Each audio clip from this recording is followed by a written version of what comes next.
Leche. Leche. Leche. Leche. Get 'em, Jimmy, where low shack at? The bottle's getting nifty up the crack and we stacking chips, all of it's what I want. Plus money winners, that's what I'm on. You can say I'm gone. I prefer elevated pub sports radio. Time to get educated, get produced. Leave the juice, letting loose with so much abuse that the bookies wanna call a truce. They getting slaughtered. Can't forget Jeff and low baggers in the chat. That's a lethal weapon. We be pubbing.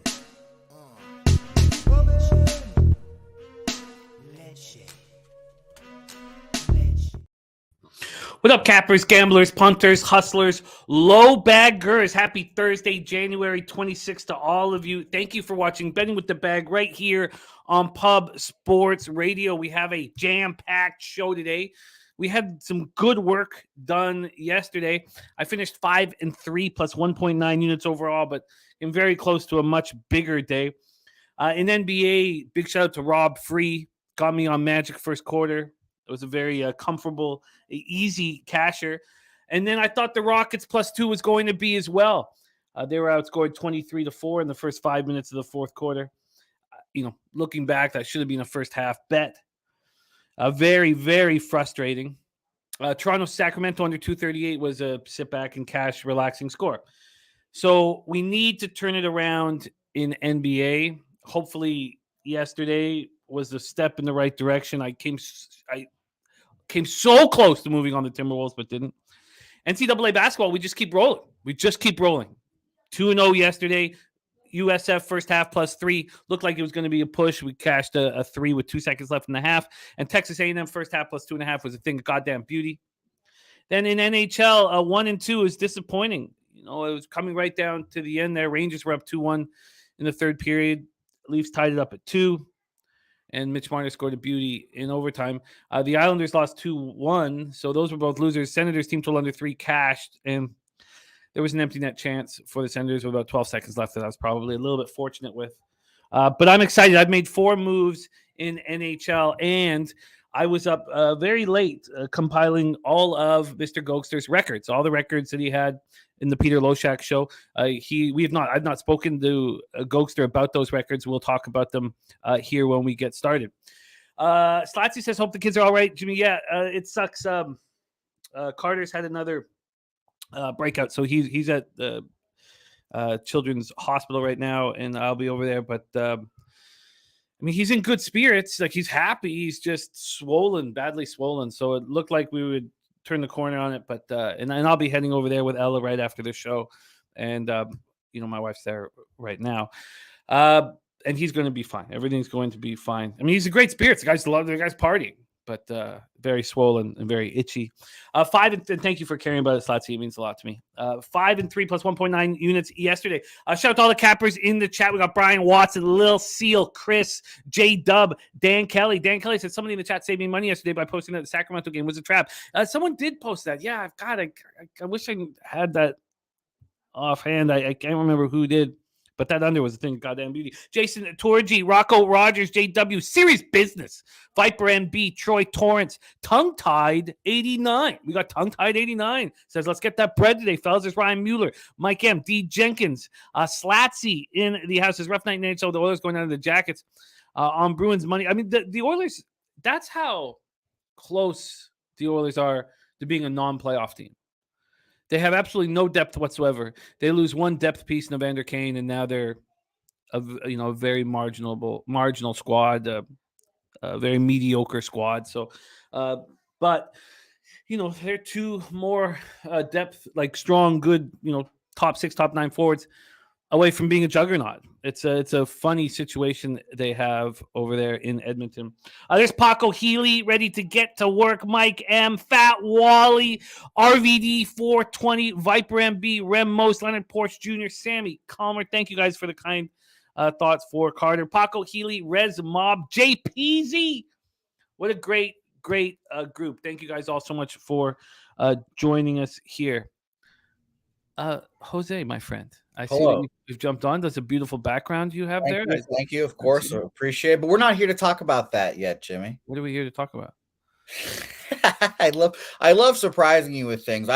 We have officially solidified the schedule for Pubapalooza, and we're just gonna share it with everyone so everyone knows officially what we're doing on each day. And there's only one thing that could change on this schedule, so just keep an eye on that, and I'll let you guys know about that when it comes. But officially, Pubapalooza 2 is here March 24th through the 26th.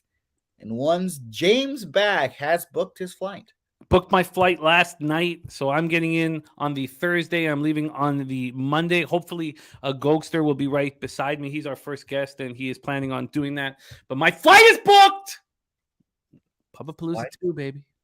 Flight is booked. That is what everyone should do, by the way. Thursday to Monday. A, it's the cheapest. B, you'll be there for all the events. All the events. Look at all these events, by the way, Jimmy. Of course, the ever heralded, the par 3 golf tournament. We are hosting one. It's going to happen. 24 people. And during the show, I will make the sign-up sheet and post it. So we will have a sign-up sheet. There's 24 spots right now. If it fills up, we will get more spots. But let's try to fill up those 24 spots. Like, you can rent clubs there. You can bring your own clubs if you want. But it's a par 3. It's small, short, 9 holes. It's going to be a lot of fun, as well as a poker tournament later that evening. Southtown 101. You guys will remember we did something very similar last time as well. It'll be a whole lot of fun. Shout out to Ski Nasty Nate and Emilio, I believe, chopped last time. So shout out to them. UFC San Antonio on that Saturday night. That Saturday morning, we're going to have a March Madness watch party at Southtown 101. All the lads just get together, watch ball cap together, make some bets. It's going to be a whole lot of fun. Though, that is the one item that changed. That March Madness watch party could go to a different location. We'll talk about that hopefully soon. Maybe even today. We'll see. But we'll have that watch party. It'll be a whole lot of fun leading into UFC San Antonio. And, of course, Sunday to wind it down. We did it last time. We're going to take over Retama Park again. It was a lot of fun. We'll take over, do some live horse racing there, horse betting. Razor hopefully will be there. All the guys, G, will be a lot of fun. And we'll bet at horses live there. And, of course, we'll end things out Sunday night. A little closing ceremonies at Southtown 101. One last hoorah before we hopefully send everyone on their way on Monday. So it's going to be a whole lot of fun. A Pubapalooza dose. And I'll even pick people up again. How about that? So I know. Look at me. That's a big deal. That's a big deal, dude. I respect it. I love it. And I'll jump in the car on any rides that you are heading, because I'll be sitting at the bar for 72 hours. Yeah. The pollutant is going to be coming back. It's going to be a whole lot of fun. I cannot wait. The pollutant James Bag. Saturated is also going to stay at my place apparently as well. So don't you worry, Saturated. I've got an empty room. I'm sure my parents would love you. So it's going to be fun.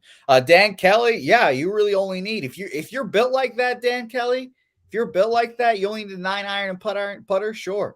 And yes, Lee Davis, I will be picking you guys up in the Nissan that I just got back. Hopefully, it won't break down on me, but it's going to be a whole lot of fun. And I can't wait for the whole trip, the whole event. March is going to be a lot of fun. And I can't wait to see our next guest so I can spit in his face and be pissed off at him. You know what he did this Tuesday, Jimmy, by the way? Oh, my gosh. He fucking spat in my face right again. He said Peter Loshak tailed him. And he told him, it would be an honor, Pete, if you tailed me. It'd just be a fucking pleasure if you tailed me. I couldn't fucking believe it. He spits in my face when I tail him, but when Peter tails him, it's a fucking dream. Fuck you, Gokster. Fuck this guy. We will be doing group tickets for the UFC. Resmob, that beer factory that we're discussing, Rez, there's a possible cornhole tournament on this Saturday. We're figuring out that right now. And Sammy Culmer, if you I could send you the flights that Gokster and I are going to be on Thursday morning and coming back Monday night. If you want to roll into Toronto early, you can crash it at the spot here and we can all head to the airport together so we can connect over and again, DM me when you get in and I will create my list of pickups and such. So DM me. DM me. This guy loves being DM'd. All right, let's get to work. So we're coming off a 5-3 day yesterday, plus 1.9 units, 1-2 minus a unit in NHL, 2-1 plus 0.9 units in NBA, and another 2-0 day in NCAA basketball. Let's get right to work and bring on your next guest. You can see the smile creeping on my face. It's very difficult to put out official picks and high volume and succeed. We know that defeating the juice and beating the vig is our most difficult assignment, and we do it well. And having a capper on my show come on and successfully do that over a long period of time really makes me happy and really makes me want to work with them. And I'm excited about your next guest after all the hours I put in to bring over his Peter Loshak record and combine it with the record that he's done here. He's given out 252 official picks combined on the two shows. Let's bring him on right now. Please welcome from Dirty Belleville, Ontario, Mr. Gokster in the house. This guy sucks. Mr. Gokster, how are you? Sorry, I gotta keep it PG here. What's going on, guys? How are we doing today? Don't want to get any fines. That's the last thing we need here. What's going on, guys? Yeah, 252 picks. Didn't think it was that many, but yeah. Hockey's bread and butter, it's what I live, sleep, eat, and breathe here, guys. Got the HL team. I'm watching actually the top prospects game right now, Jim, with Connor Bedard. So it's, I find capping this long, guys, you really stick to one. I don't want to tell you how to cap, but when you stick to one sport and really just, year in and year out, just cap the shit out of it, you'll see better results. Like, you're going to have some years, but you're only going to progress. Like, I find that when I try to do too many sports, like college basketball and NBA and all these other sports, that's when you're not making much money. So that's just just capping one sport. And Jimmy, thank you for all the kind words, brother. Well, let's go over your numbers because you don't know them. No, I've not shared them with you. So let's go over them. Also, I think it's about time that we can talk. We can talk about which angles you've had to be more successful than others. We don't need to do that publicly. We can do that on our own. But you have been much better with me than you have been with Peter. Wow. So you on betting with the bag, working with me, you are plus 17.06 units. On the Peter Loshak show, you're down 11.9 units. And good. A part of that was you had a very tough Christmas holidays. Yeah. A very rough Christmas holidays with your action. And had you not gone on that swoon, because you were, for a lot of me tracking your action, you were up over plus 20 units. Yeah. But you had that tough run. DC Gabber, it was an okay day. It could have been better. 5-3 plus 1.9 units. So you're 120 wins and 132 losses, hitting at 47.6%. Your average line is the highest of any guest I've ever had. It's at plus 118. So you're hitting at 47.6%. You are plus 5.16 units, and your ROI is plus 2.05%. Todd Clinton, yes, we are capping 10 games in college basketball, and I'm now hitting at 59.5% on the season after sweeping yesterday with USF first half plus 3, Texas A&M first half plus 2.5. So I'm up 17.35 units, and Connor Mack will be our guest. Connor Mack will be our guest now every Thursday moving forward. So we have Connor Mack joining the show. So that is your full record there, and that's fantastic. Your ROI plus 2.05% is right in line with a professional. Now, a professional would have a very bigger unit size, but plus 2.05%, you're plus 5.16 units, and you've been very good. So that's very hard to do on 252 picks. So you are moving into a territory that no one's been in yet, and that's the quantity of action that you've given out on the show. Once you hit 300 or 400, that will be the most picks I've ever had from a guest during a season. And if you can stay in the black, that will be extremely impressive. So keep up the good work. Okay. And let's get to work right now. And I'm proud. I was really proud doing your stats. And I want to talk about what you're doing, what's working, what's not, but we don't need to do that publicly. But I want to do it. I'm kind of interested too. Maybe that's for another let's show. Have a phone call. Let's have a phone call tonight. Yeah. All right, let's get to work. NHL, 7 p.m. Eastern. We start with the Detroit Red Wings, 2018 and 8, 8-5 on the road to the Montreal Canadiens, 2025 and 3, 11-13 and 0 at home. And thank you guys so much for joining us here. Troy Torrance, Clint Starr, the Die Hard MMA podcast, Nunya, Rez Mob, Mike M, DC Capper, Slatsy, Paco, Todd Clinton. You guys, thank you for supporting the show. Sammy Calmer, Wally, all you guys, Dan Kelly, Brian Watson. We have nothing without you guys. So thank you for being here. Clint just moved on the Kraken to win the cup at plus 3,500. I want to say something horrific. But I'm not going to. I don't even want to bring up I'm not even going to say what I was going to say. So let's just keep going. But if the Kraken win the cup, I'm going to go down to Mullet Arena and light it on fire. All right. So there's two opportunities for me to arson Mullet Arena. One is if you guys get Connor Bedard, Clint, and two is if you cash that ticket for the Kraken winning the Stanley Cup. You really want to burn that bitch down. I'm going to fly to Phoenix. You hate Arizona State, I think. You're just not a Sun Devil. No, that's not it. But there's two opportunities for me to fucking arson Mullet Arena, and now we have a new one. If the Kraken win the Stanley Cup, I'm going to burn that motherfucker down, Clint.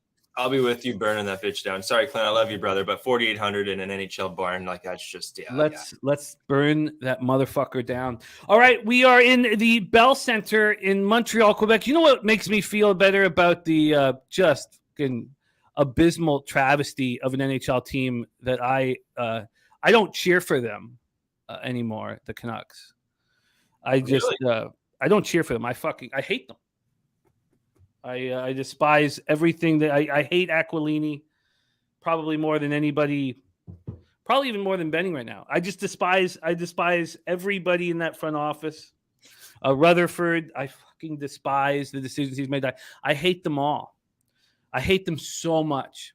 Good reason. But sometimes seeing another franchise struggle makes me feel a little bit better. So let's play this just before I fucking lose it. La plus grande franchise dans la histoire du hockey. Yeah. The Habs. Hockey. The Habs fucking suck, and that makes me feel a little better. Husso, 16, 11, and 5, 3 goals against average, 902 save percentage, 3 shutouts. Jake Allen on the other side, 10, 16, and 1, 3.52 goals against average, 892 save percentage, no shutouts. Lee Davis said it'll be like Burning Man. Less tits.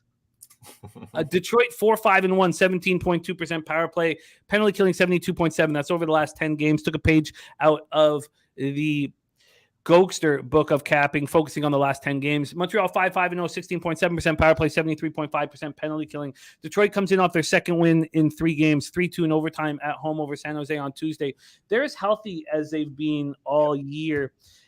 And I'm very interested if they're going to put on some sort of a run here. I mean, we know they're not going to. They're very, very unlikely to make the playoffs, but can they put in some kind of a run? There's been a 3-cent move towards Detroit. This total was a pick 'em. There's been a 6-cent move to the over. I wonder if this is a move that I should make on Detroit right now.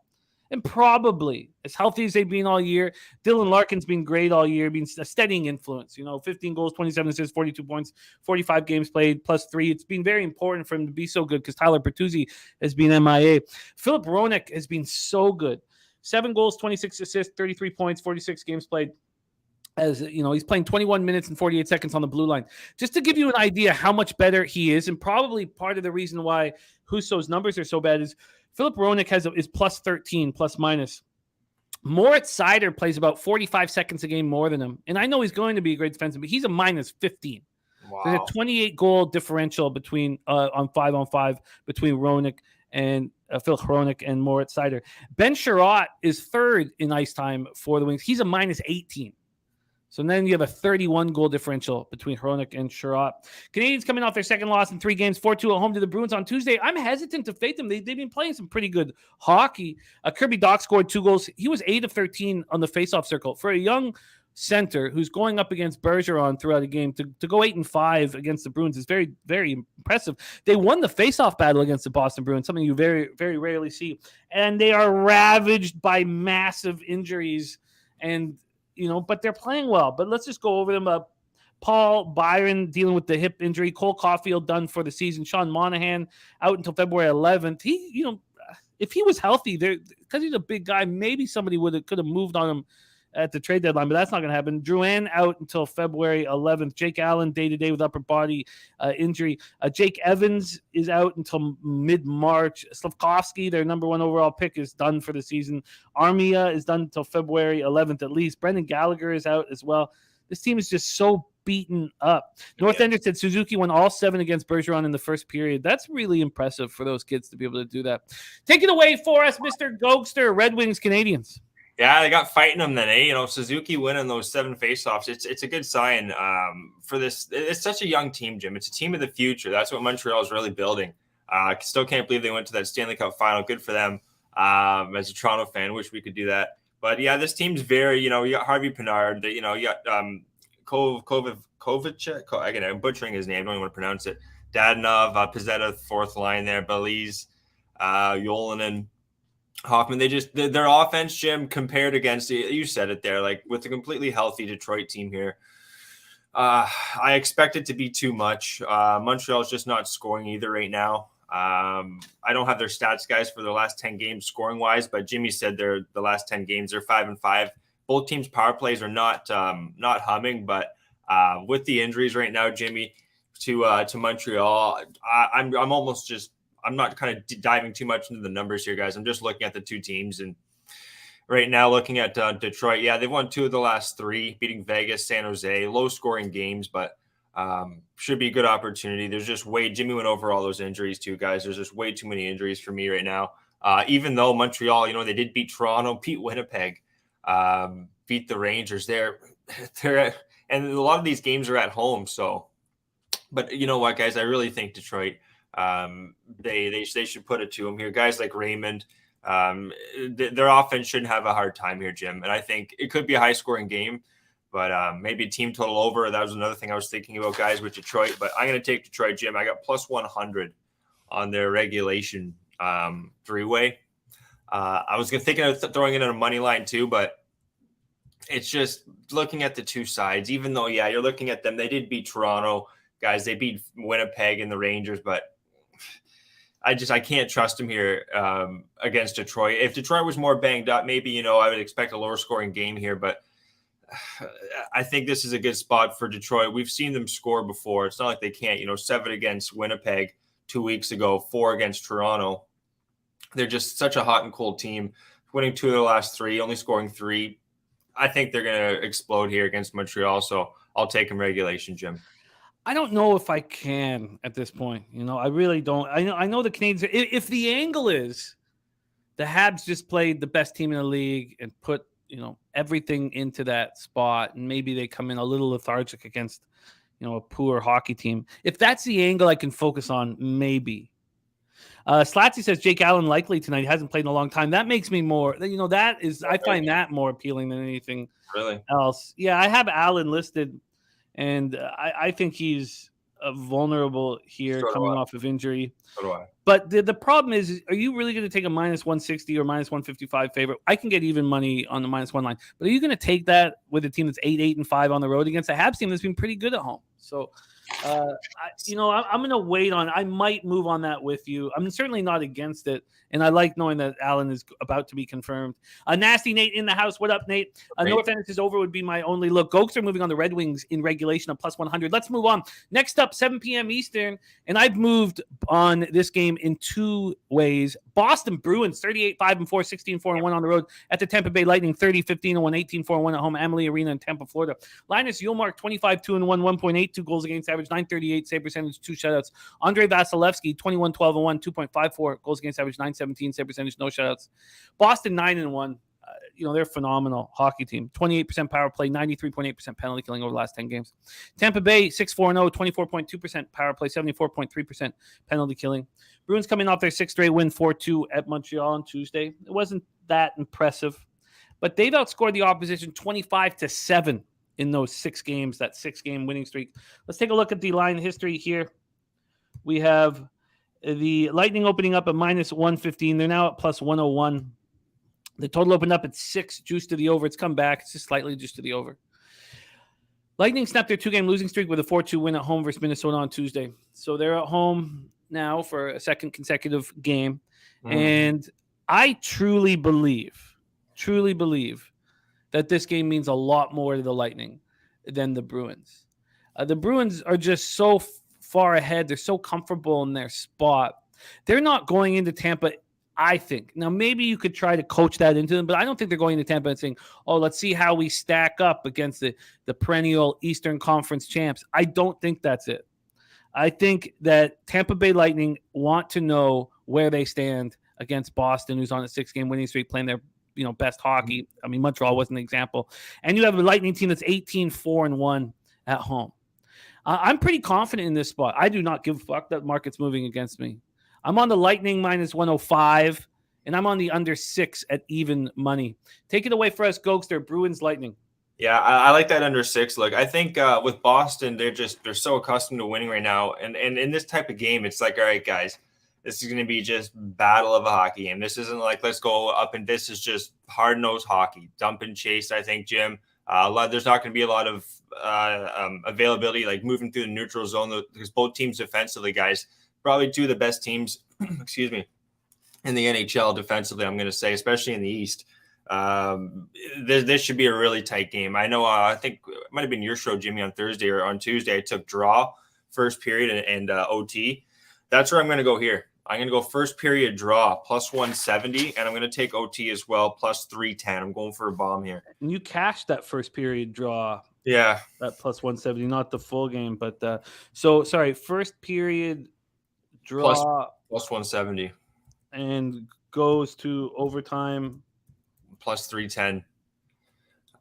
These teams, guys, are just they're very identical. 6-0 Allmark on the road, 9-1 Vasilevsky since December 1st. Both goalies save percentages, Jim, are over 0.3 or 9.30. Save goals against are 2.2 or less. Power plays are last 10 games, since December 1st, guys. Home road splits, penalty kills are about 90%, which is really good. This should be a battle. I like a 3-2 final. You know what? I'd maybe even take a shot with like a 3-2 final score or 2-1 final score kind of thing, because I think this is going to be a 1-goal hockey game, Jim, and this is the game I'll be watching tonight between that one and probably Pittsburgh, Washington. Pittsburgh, Washington can blow me compared to these two teams. You're right. I just don't like. I've been watching Pittsburgh play right now. I mean, who's going to be Tokarski or thank you. And the Capitals have not been playing well lately, and that makes me very happy. But they're dealing with injuries and sickness again. Cashman wondering if you are going to go no goal first 10 and no goal first 9, and I'll give you an idea, but that has not been successful. I know it hasn't. I knew that was the one too, because I so many times this year I should be taking the first period under 1.5 because I'm getting bit in the ass. You are. Goddamn, they're scoring in like the first 9, then they're not scoring like the rest of them. They're not scoring again. That happened regularly when I was tracking you, and I kept thinking. I thought it quite often. I was like, man, Gokster's trying to be too cute. He's trying to be too cute. Now, in saying that, when you've bet second period or third period both teams to score, I've been like pregame. I've been like, God, why is he being so cute? You catch them consistently. Yeah, those are good. So maybe not being too cute is the issue here, but I do agree with you. If you have an angle, why put a fluky situation that can take it away from you? Let the most amount of time. Like I don't even like. Now the problem with the first period under 1.5, what I'm starting to realize is probably your best bet on unders, because it takes the empty net bullshit out of the equation, and you're getting a 20-minute of feel out process. And I'm learning that. And that's one of the great things about tracking other cappers as well, is it helps you improve, and tracking your own action is so paramount. It is so important, so crucial to see what you're succeeding on and what you aren't succeeding on. But let's move past this. I like your spot. Gokster first period draw and overtime plus 310. Both teams are healthy too. You're not missing any. Well, DeBrusk isn't. Yeah, you're right, DeBrusk. But Boston's just so damn deep, I think, Jim, that it shouldn't be too much of a factor here. So, yeah. Nice. Yeah, and Remo says no goal first 10, such a crapshoot bet. But yeah, you know what we are doing here. And Sammy Comer saw the draw at plus 332. So let's give you that. Thank you, Sammy. And it's funny because with the no goal first 9 or first 10 last year, it was hitting at a better rate. I can tell you right now, it was hitting at a better rate. They're scoring a lot more in this first half of the season.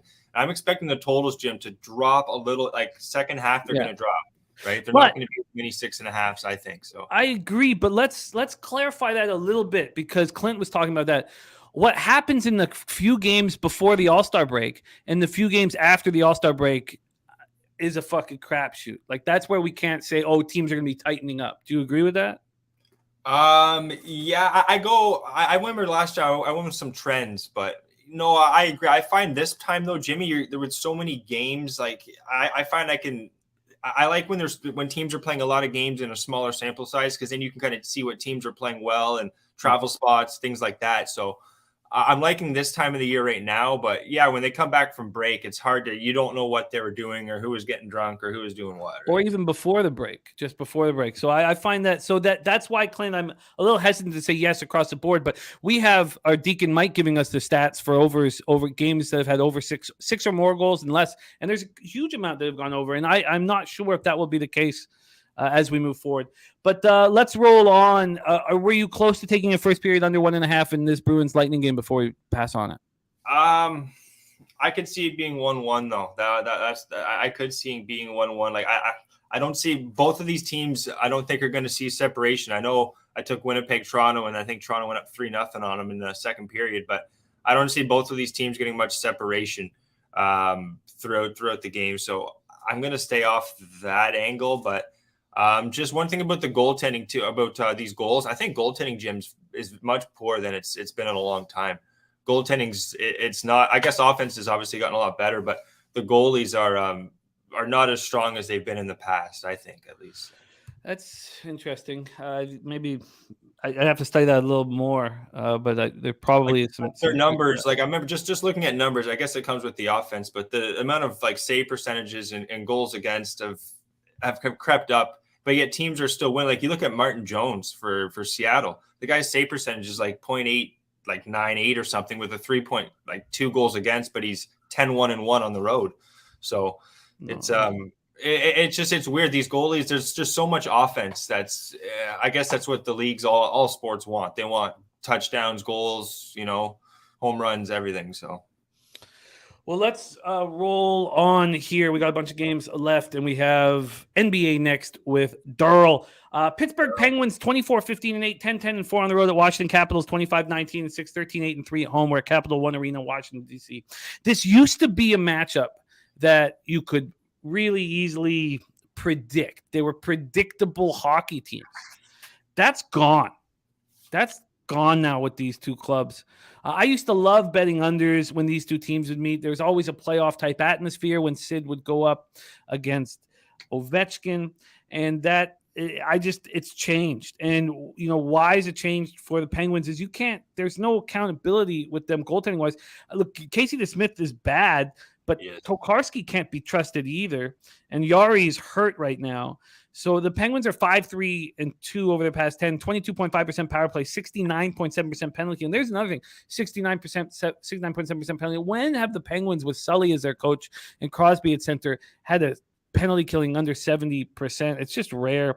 Washington 4-6-0. They're dealing with a ton of injuries, 12.5% power play, 85.7% penalty killing. Nutflush says, just my thoughts, Jimmy. I believe that teams at top of the standings leading into the All-Star break make the push, and bottom teams can't wait to get a vacation tend to lack in effort. That's an interesting point, Nutflush, and I remember you've discussed that before. Mike Kemp says Caps cover puck line last 6 games versus the Pens after a road loss. Rocco Rogers is on Capitals money line. North Ender says, I can't bet the Pens with DeSmith. I had them in that 7-6 winner. What a joke. And I think it'll be Tokarski here tonight. And I don't think that, even though he's been okay in a couple games, I don't think he's trustworthy at all. The Capitals coming off their third loss in 4 games, 3-2 Colorado on Tuesday. Nick Backstrom's been sick.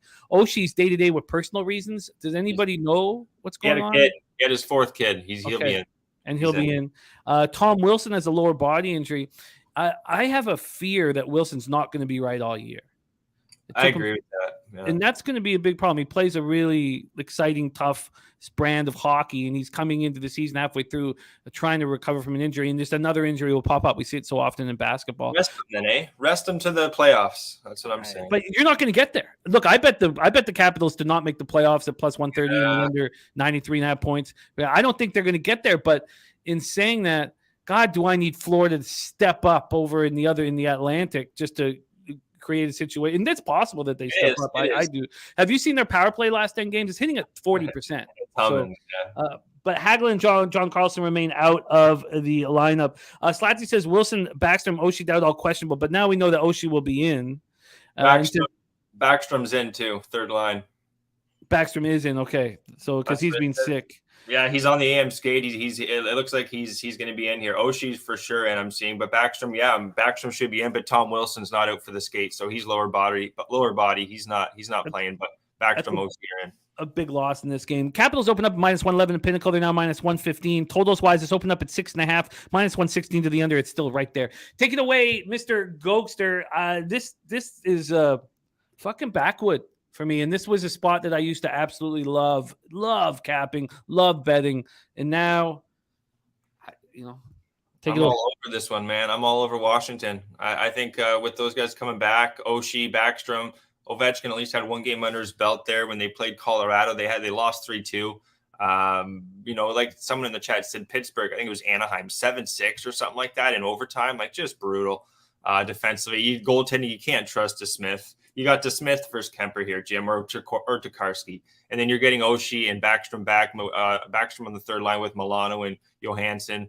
I think this line's going to start moving too when people start seeing Oshie and Backstrom are back. So give me Washington here, Jimmy. Money line. I think this is one of the better plays on the card tonight. I'm not trusting Pittsburgh here, and with these guys back. Also, let's just see who they've been playing. Yeah, they're coming off that 3-2 loss. They also lost 6-2. Their power play too has not been humming at all. 9%, 12%, but. I wasn't with Ovechkin. Oshie's been up and down. Backstrom been hurt. They got all three of those guys back in the lineup, and they're going up against a subpar goalie, to say the least. So maybe even a team total over on Washington's a good play too here, Jim. Yeah, I hear you. I don't want anything to. Weak penalty kill for Pittsburgh too. All right, Gokster is moving on the Capitals minus 115, and I don't want anything to do with it. Let's move. Rez Mob making a big move on Chris Paul over 8.5 assists. That's a big move. Let me copy and paste that. Big move. That one. Let me get that here for our breakdowns. Thank you for sharing that with us. Sharing that with us, Rez. I love cheering on the Rocco. Fucking big ball bets here from our friends. Okay, let's move on. Next up for us, Philadelphia Flyers 20-21-8, 10-9-6 on the road at Minnesota Wild, 25-17-4, 13-8-1 at home, Xcel Energy Center in St. Paul, Minnesota. So this kind of reminds me a little bit about the Detroit spot, because I was sitting here looking at the Wild. They come off 3 straight losses. They lose 4-2 at Tampa on Tuesday. Now they come home. They're as healthy as they've been all season. This should probably be a smash spot for the Minnesota Wild. Yes, he did, Slatsy. Yes, he did. I know Dunk. I know Dunk pretty well. I know Dunk Wilson pretty well, yeah. I won't get into it, but he's I guess a friend of the family. Let's call him that. Carter Hart, 14-7, 2.97 goals against average, 908 save percentage. And the thing about the Flyers is they're just playing really competitive hockey. And they come off an 4-3 overtime loss at home versus the Kings on Tuesday. You go over their past road games. They have one 6-0 embarrassment against the Bruins. Other than that, they've been playing really good road hockey. And I just have difficulty moving on the Wild here, but they should take care of business.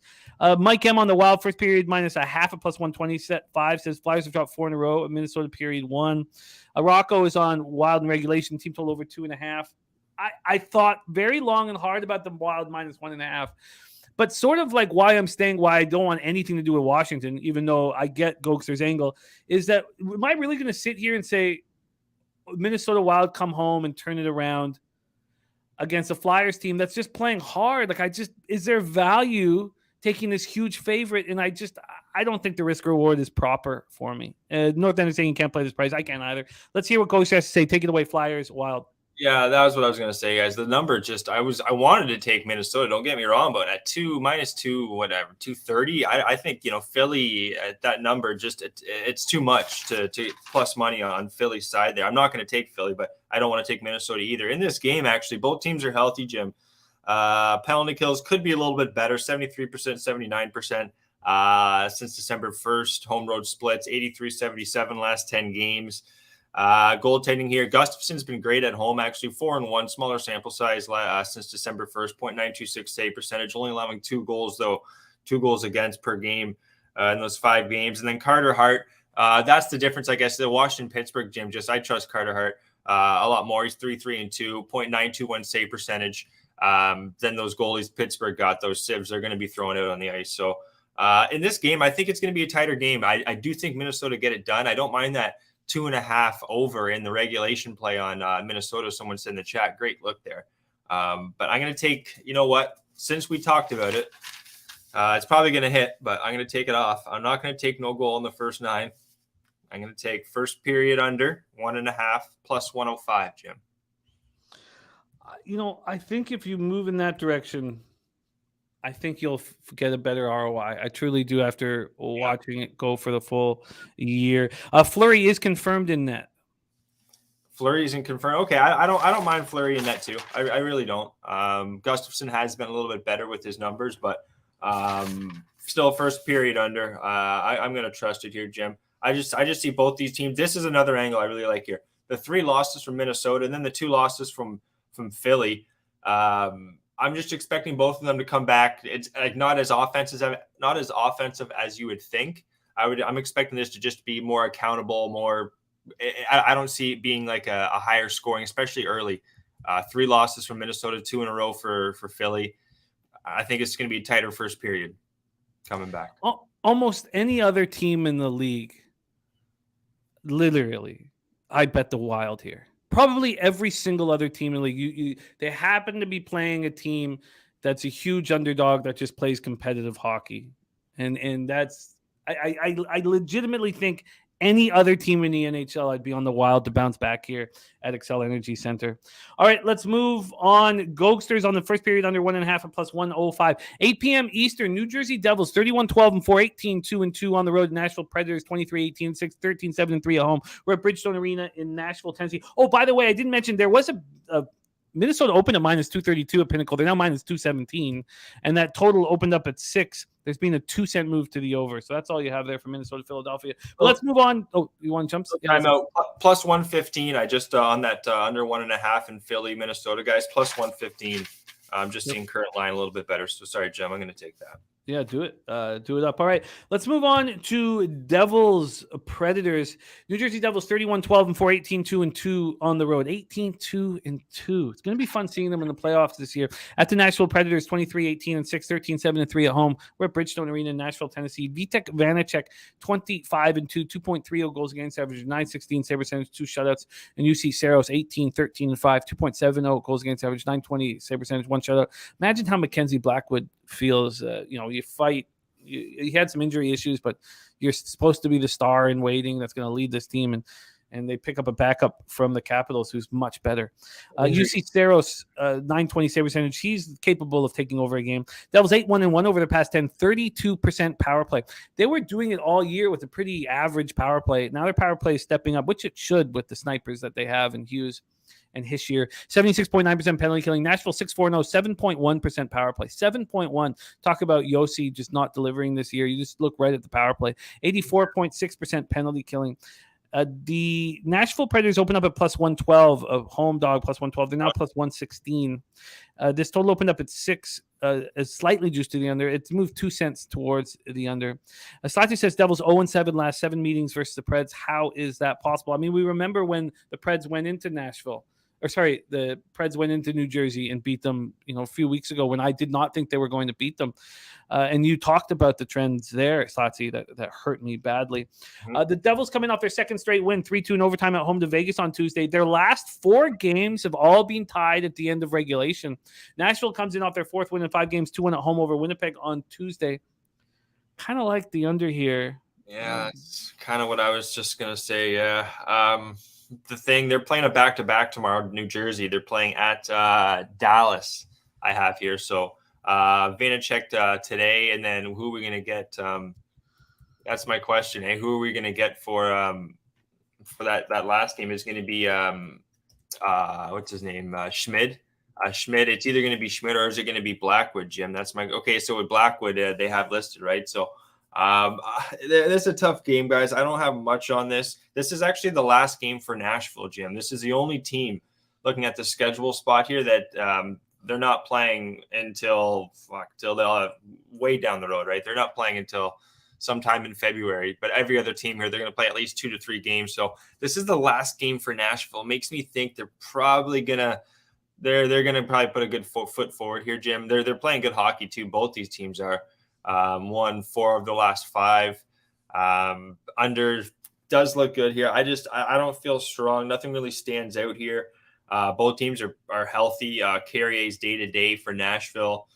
That weak power play for Nashville doesn't make me think that they're going to do much offensively here. But being their last game, I would lean to the under. If it's, what is it, Jim, 6? That I would lean to maybe a full game under here, but I don't know if I don't feel strong enough to take it. So I'm just going to stay off this game, but I would lean to the unders. Yeah. God, Nashville's just not scoring on the power play. They know it's been working for them. The Devils are playing really tight, clean road hockey. Yeah, they are. Does this really get over? And if it does, the Devils would have to do it because Nashville's penalty killing has been quite strong. The only thing is, like, I don't know if I don't want to look too much into this, but the Nashville has had their number. I know they beat them 4-3 December 1st, and then even last year they played twice. Nashville beat them both those games. This is a much different Devils team, but they were playing really good early on in December. So I do think this is going to be a tight game. I think the unders the play here. Yeah. Yeah. Let me just take one last look at some of the stats here, but I'm very close to adding the under 6 here. I mean, look at what the Nashville last 5 games: 2 goals, 2 goals, 2 goals, 5 goals, and 2 goals. Even and they have Marino out. That's it. But defensively, they're fine in New Jersey. So I'm moving on the under 6. I'm adding the under 6. Let's move on. 8 p.m. Eastern. Here's another bet that I have locked in and bet already. Let's talk about it off the hot. Buffalo Sabres 25-19-3, 14-7-1 on the road at Winnipeg Jets 31-17-1, 17-6-0 at home. Canada Life Center, Winnipeg, Manitoba. Craig Anderson 8-6-2, 2.73 goals against average, 918 save percentage, 1 shutout. Connor Hellebuck 23-13-1, 2.38 goals against average, 925 save percentage, 3 shutouts. Wine Time Sports in the house. Great to see you. Rich H has a tie and the under 5.5 at plus 700. Says talks about last 4 Devils games going past regulation.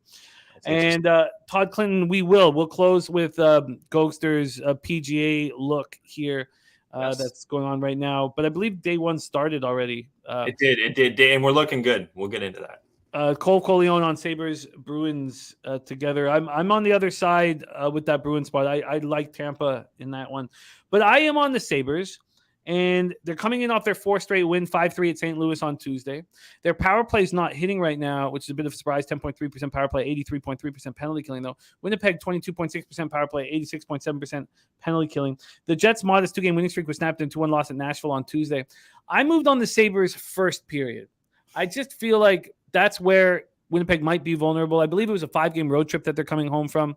They might be vulnerable early, where the Sabres are just rolling on all cylinders. When push comes to shove in this hockey game, I believe the Jets will take it over at home at some point. Now, I don't want them. I don't want to fade Buffalo ever. But I had the chance to get in on Buffalo full game at plus 167. And that did move to plus 155 while I was humming and hawing over it. But the first period is what I want. I want Buffalo first period at plus 130 the way they are playing. Let's just take a quick look at the line history and hand it over to Mr. Gokster. Get this up here. We have Winnipeg opening up minus 185. There's been a 14-cent move away from them towards the Sabres. Totals wise, it's opened up at 6.5 minus 112 to the over. That's where it is right now. Take it away for us, Mr. Gokster. Sabres, Jets. Well, I had an overnight play here, guys, but I'm getting a little cold feet on it, to be honest, Jim. The stats are telling me this could be a lower scoring game with the goalies, but both teams here, guys, this is their 5th game, Jimmy, in 7 nights. They played on the 19th, 21st, 22nd, 24th, and now the 26th, right? So both teams have been playing a lot of hockey of late. Now, Buffalo's been winning, a bit up and down from Winnipeg, but what Buffalo brings to the table, guys, is offense for the most part. They're very skilled offensively. Even their defense, they can really push the puck. Rasmus Dahlin, Jim, you know him. He's one of the best defensemen in the NHL, especially just producing offense for anyone on their team makes everyone better. So this, I think this is fire and fire going head to head, even though you have a really good Hellbuck. His numbers actually at home have dipped a little bit now. I got .919 save percentage, 2.40 goals against. Both penalty kills have been actually pretty strong too, Jim, 83%, 86%. And last home road splits since December 1st, 9-2-1 Buffalo, 9-4 for Winnipeg. So Buffalo's a damn good road team too. I had written down, Jim, Winnipeg regulation. I actually bet it too, but more I'm thinking about this game, I kind of lean to both teams to score in the first period. Winnipeg's coming off that loss too, 2-1 against Nashville coming home. I don't think they're going to be too lethargic here. Luke Hokan's look good, 7-1. The team definitely wins with him in net, but I still think he's a little vulnerable here. And both offenses, power plays, it's like fire and fire. So I want to add the first period both teams to score here, Jim. I really do. And you know what? I'm going to do it. I'm going to add first period both teams to score. I feel stronger on that one. And what's the number? I got to look up the number real quick here. I'm going to scratch the Winnipeg. I really think, though, 60 minutes. You know what? No, I'm not going to try and force that one. I feel like I'm trying to force that one. The first period both teams to score, guys, is what I'm going to take. And I'll get you a line here in a sec, Jim. Okay, well, let's get your first period both teams score. I'm on the Buffalo Sabres first period at plus 130. Cashman, Pubapalooza, San Antonio. And hope that your wife is feeling better, and was glad that she's got you to help support. We're going to get the first period both teams to score, but let's move on to the next spot. This is another bet that I made. Rob Free says, how do you feel about the under in the Pens Caps game? Rob Free, that was a go-to bet for years for me. And now they didn't always cash. It wasn't like this huge ROI, but it was a positive ROI. I just don't trust either team right now. I don't trust how they're playing. I don't trust the goaltending. I guess I trust, Kemper a bit, but I don't. I'm high on Washington in that game. Total-wise, I kind of stay away. I think it's a higher scoring game. Well, St. Louis Blues next up for us. 23-22-3, 13-10-1 on the road at the Arizona Coyotes, 15-28-5, 9-8-2 at home. I've said all year that there's no value fading the Arizona Coyotes at home. I said it all year. I've said it all year about the Habs. And this is my first fade of the Arizona Coyotes at home all season long. And we'll see if it's something that I might want to go to the well to a little more as the season progresses here. We're in Mullet Arena in Tempe, Arizona, still standing right now. Still standing, not burnt down by me yet. Binnington, 18-16-3, 3.28 goals against average, 891 save percentage, 2 shutouts. Vamelka, 12-17-4, 3.29 goals against average, 904 save percentage, 2 shutouts. Parlay Street says Coyotes plus 1.5 being money at home. Clint says, I'm beyond disappointed by Coyotes after that loss to the Ducks. I'm hoping they are just embracing the tank. I think the time has come to start attacking the Coyotes at times. And I'm going to really track it closely and try to pick the right spots. This is the first one for me. Seattle 5-5-0. And Guillermo says defunded wins the Pegasus this weekend. Gee. Thank you. I'm going to put that. Thank you for sharing that with us. And G, San Antonio, baby. Pumapalooza, baby. Yeah, baby. Got to get the boys. Got to get the Zertucci boys in action with us. But let's get back to this spot here. Arizona 2-8-0 over their past 10. Their power play's completely fallen off. Their power play was a source of pride in the first 35 games of the year or so. Now 8% over the past 10 games, 76.5% penalty killing. Parlay Street says Coyotes have covered last 12 of 13 against the Blues following a loss.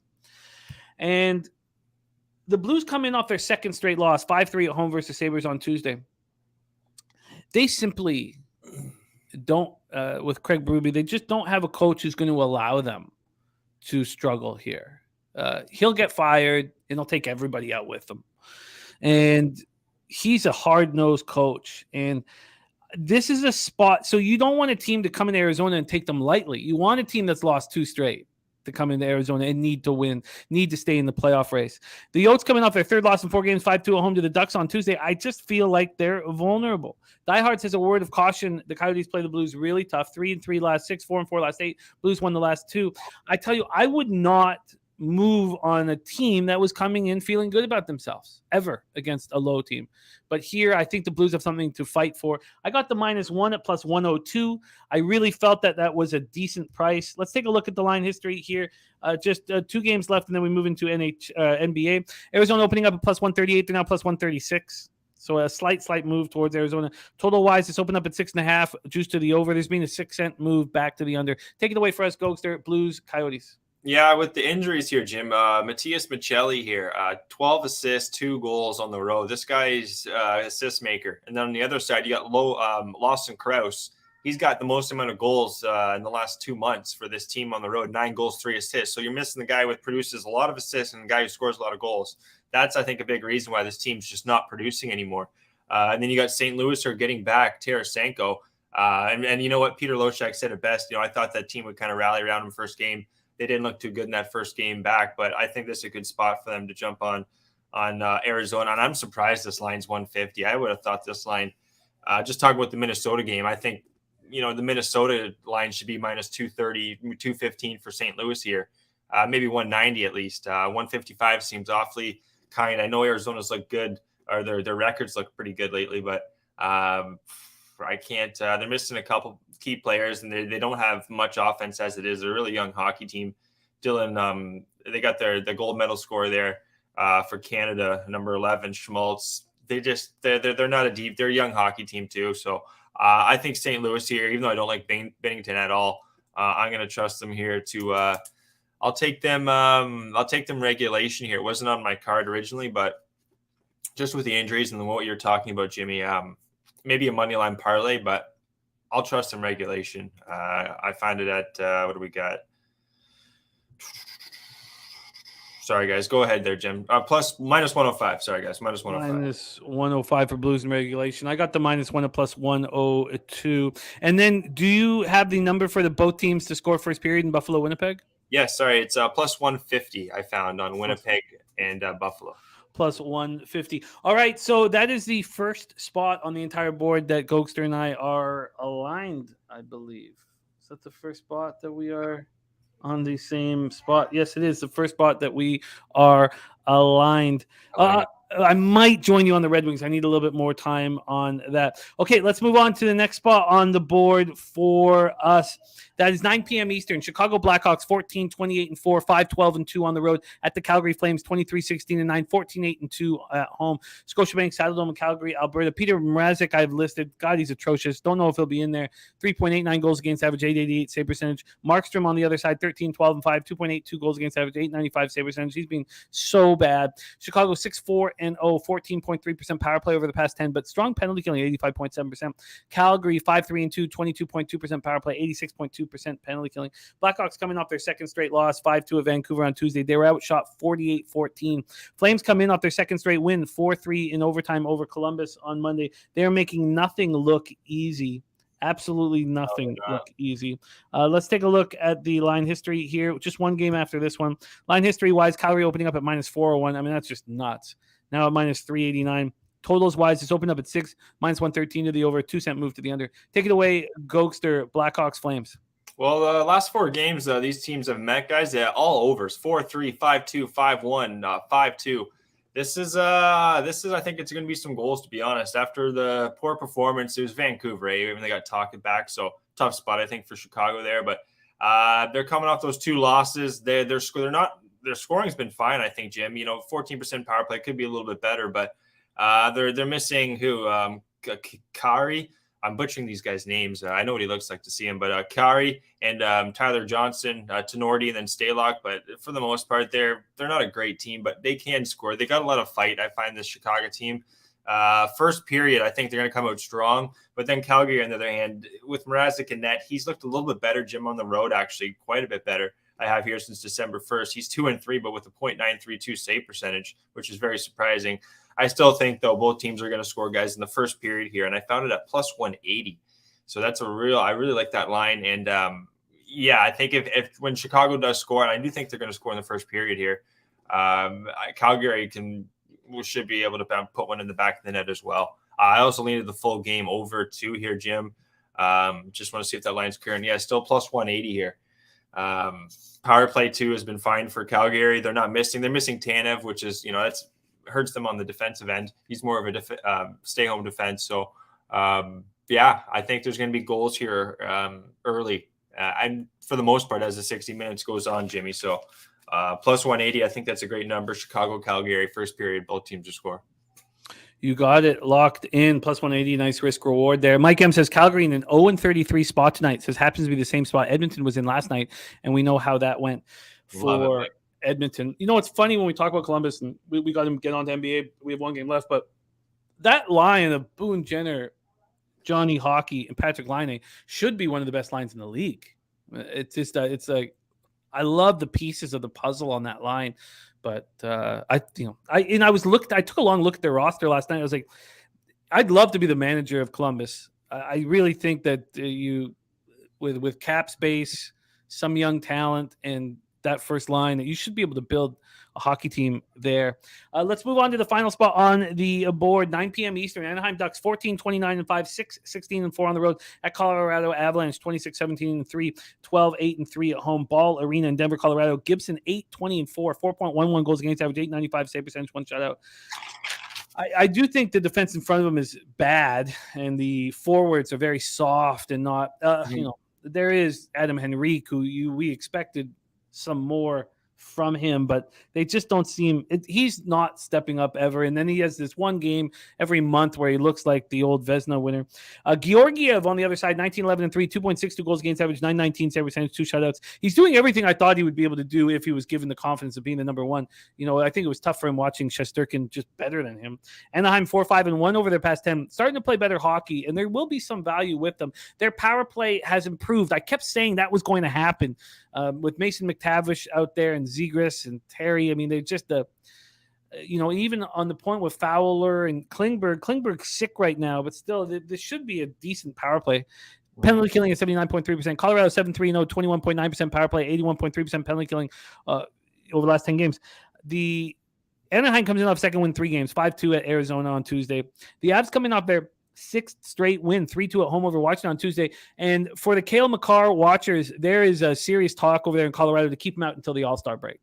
So even if he's ready to go, just keep him out. Give him the rest right now. Great idea. Take it away. Oh, let me just give you a quick line history. Then we're going into NBA. This is our last game before NBA. Let's take a look at the line history here. We have Colorado opening up minus 386, a 1 cent move towards them. This total opened up at 6.5, minus 119 to the under. It's now minus 117 to the under. Take it away for us, Gokster. Ducks, Avs. So Ducks Avs, just before I jumped in that, Jimmy, sorry, I want to add Chicago first period to score. It's over 0.5 goals. It's plus 100. I think they're going to come out really strong in that 0-33 spot there that Mike M was saying. I really like Chicago to score in the first period. So just want to get that out of the way. But this last game, that plus a half at what? Plus 100. I got to take that. But yeah, before we team total. Okay, cool. Yeah, before we get into that NBA guys, last game here, Anaheim and Colorado. Georgiev, Jimmy said it. This guy's been a lot better since he's left New York. Quite high in this goalie, actually. I think he can make a bit of a push for this Colorado team. Injuries here: Makar, Landeskog, Malgin, Byram, Manson. I don't have much on this game, guys. I'll just list off some more stats for you here. Gibson, he's only 1-2-2. A lot of our California fans, low baggers in the chat here, all know their Anaheim team quite well, and they're an offensive team. They I haven't watched as many games, to be honest, as I probably should with Anaheim, but I'm expecting here. You know what, Anaheim they could show up in this first period, Jim, for all. Like they're just such a hard team for me to cap, to be honest. With Gibson back, Georgiev. Looking at their schedule spots here, coming off that win 5-2. I really have nothing on this one, guys. I apologize, but I don't want to force anything. If I had to have a lean, I guess throw Colorado in with a parlay. That would be my only kind of look there, Jim. I think Colorado do get the win, but I don't feel strong enough to play this game, and I already have like 10 picks. So I love it. You got it. You're in business, and they found you Blues in regulation at plus 105. Let's review all action in NHL before we get into NBA. I'm going to think about this Red Wings -1 spot. You know, I'm fading Arizona at home for the first time all year. Maybe it's time to fade Montreal at home, especially after they fought so hard against the Bruins. Is this a letdown spot? It is an original 6 matchup, but it's not like the Habs fans care that the lowly Wings are coming into town, although they'll still sell out the Bell Center, I'm sure. Turnsey is on the Wings. That helps. I might jump on them. Gokster's on the Red Wings in regulation. Then I doubled up on I'm on the Lightning. I got -105. Market moving in the direction of the Bruins and the under 6 at plus 100. This is a pretty simple, when it comes down to this, I think there's going to be a playoff type atmosphere and the under is going to be nice. But for a Lightning side of things, I truly believe, without a doubt in my mind, that if they played 100 times in Tampa Bay with these lineups, that Tampa would win more than 50 of them. Not many more, but more than 50 of them at home. Yeah. If it was in Boston, Boston could win 65, 68 of them. Boston is a better team, but here, if you're going to give me a no vig situation on the Lightning when they want to test themselves against a Bruins team that won 6 straight, I like it. Gokster has first period draw plus 170 and overtime at plus 332. Gokster's on the Caps at -115. Daryl Lyle says Tampa struggled. I mean, they're coming off a win at home, so they're sitting at home waiting for the best team in the world to come play them.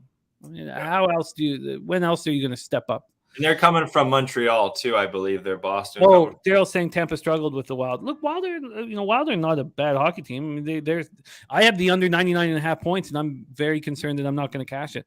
Gokster's on the Caps at -115. Gokster's on first period under 1.5 at plus 115 in Philadelphia, Minnesota.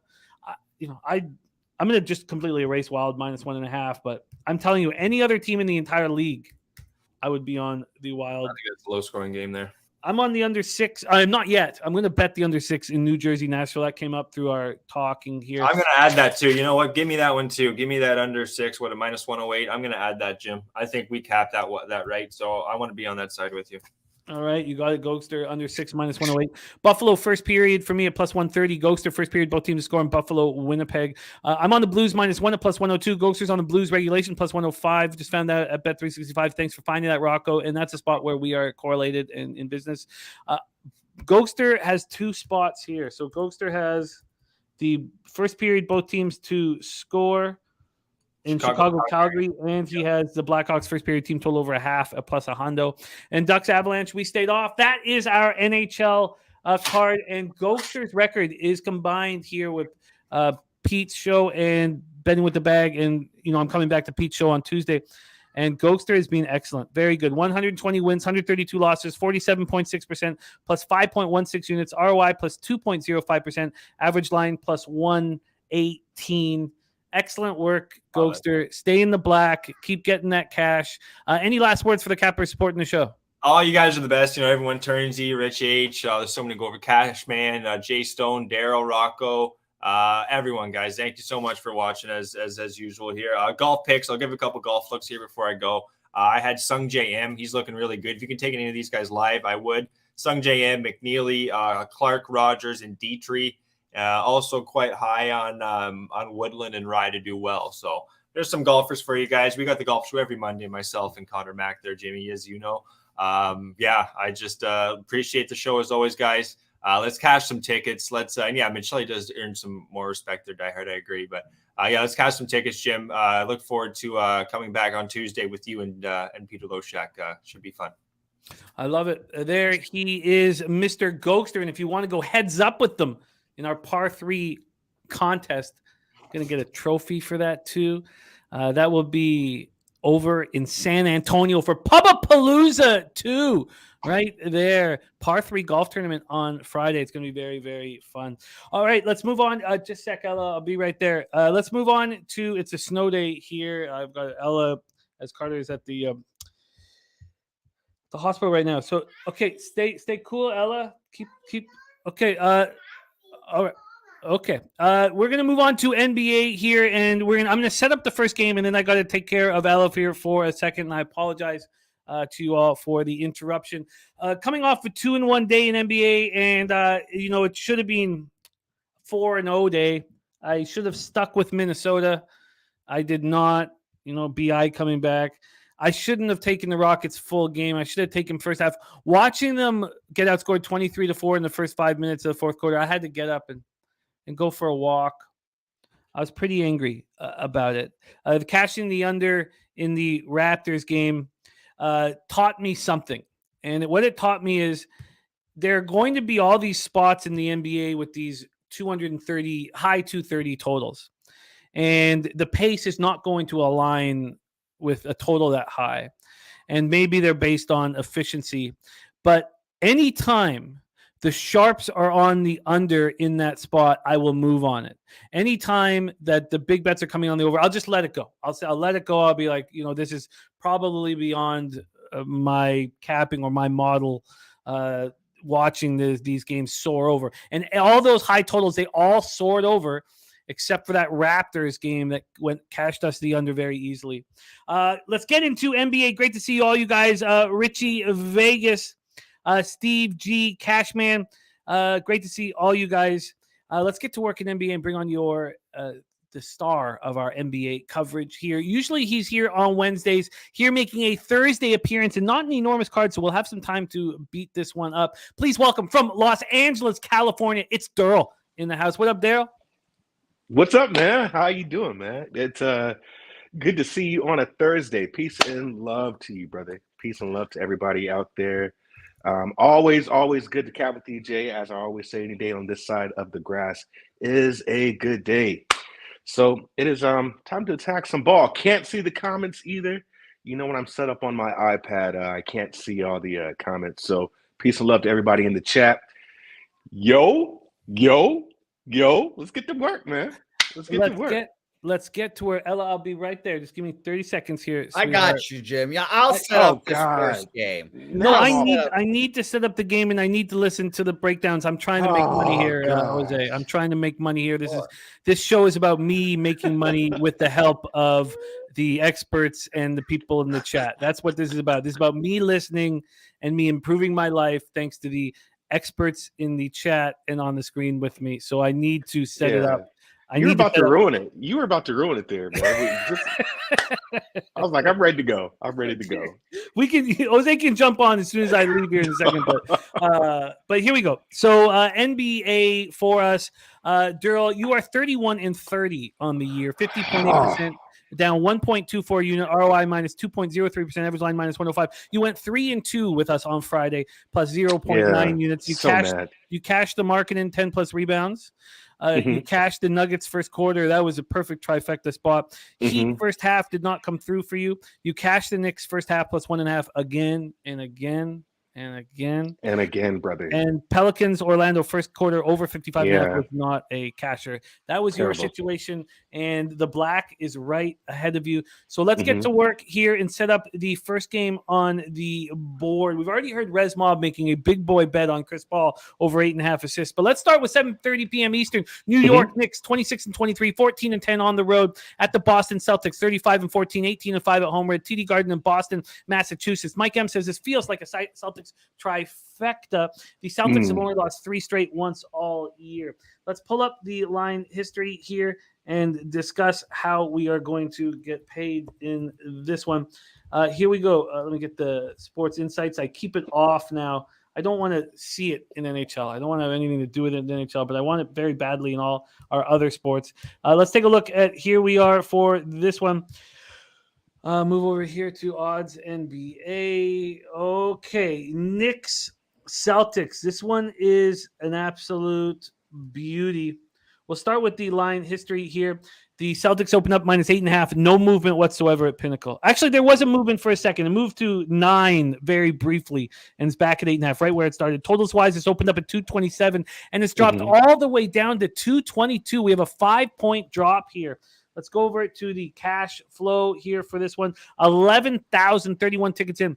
39% of the tickets, 57% of the cash on the Knicks. Market not moving towards them, though. 24% of the tickets and 59% of the cash on the under. Market moving heavily towards the under. And why wouldn't it?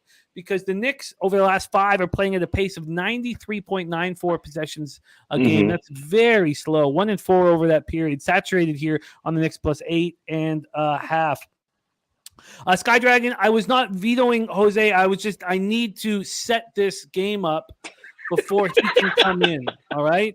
Okay. And Dennis, if you want your own private session with Jose, get the lube out and give him a call after the show. I'm about to say, Jose's got a little fan club. Boston 3-2 over the past 5, 97.67 possessions a game. Knicks snapped their 4-game losing streak with a 105-103 win at home over Cleveland on Tuesday. Julius Randle 36-13. And look, if Jose wants to get up at 6:30 in the morning after being up till 3 in the morning doing stats for the show and hammering every single game for hours so that he can set up the games the way he wants to, with coming in here with no fucking sleep with his son in the fucking children's hospital because of a fucking I get it. We don't know exactly. If he wants to do that shit, Dennis, then by all means, he can have this fucking show. How about that, Dennis? Okay. Celtics come home after suffering their second straight road loss, 98-95 in Miami on Tuesday. This is their third game in 4 nights. They were 7-0 on the second half of back-to-backs before losing 98-95 in Miami on Tuesday. As I said, they've only lost 3 straight all year. Jaylen Brown missed that spot with injury management. Al Horford back. Marcus Smart ankle and Malcolm Brogdon personal were out against the Magic. Tatum scored 31 points on 9 of 18 shooting, 14 boards, 7 assists, but he did turn the ball over 7 times. Celtics were held to 13 points in the fourth quarter, finished below the 100-point mark overall for just the 4th time this season. The floor is yours. I'm going to check on Ella. Jose's going to jump on, and I will be listening. Take it away here, Knicks Celtics. Yeah, so the thing about this game, even before anything, I'm looking at the analytics site. It is saying home by 5.9, total 226. If you look at this game, last time they played was November 5th. That line was -4, and Boston completely obliterated New York. First quarter, beat them down. First half, beat them down. And full game. Actually, the total went way over. That was 133 to 118. So we're talking about 251 points. And this total now sits at 223. I'm definitely not confident about taking a New York Knicks first half or first quarter play here.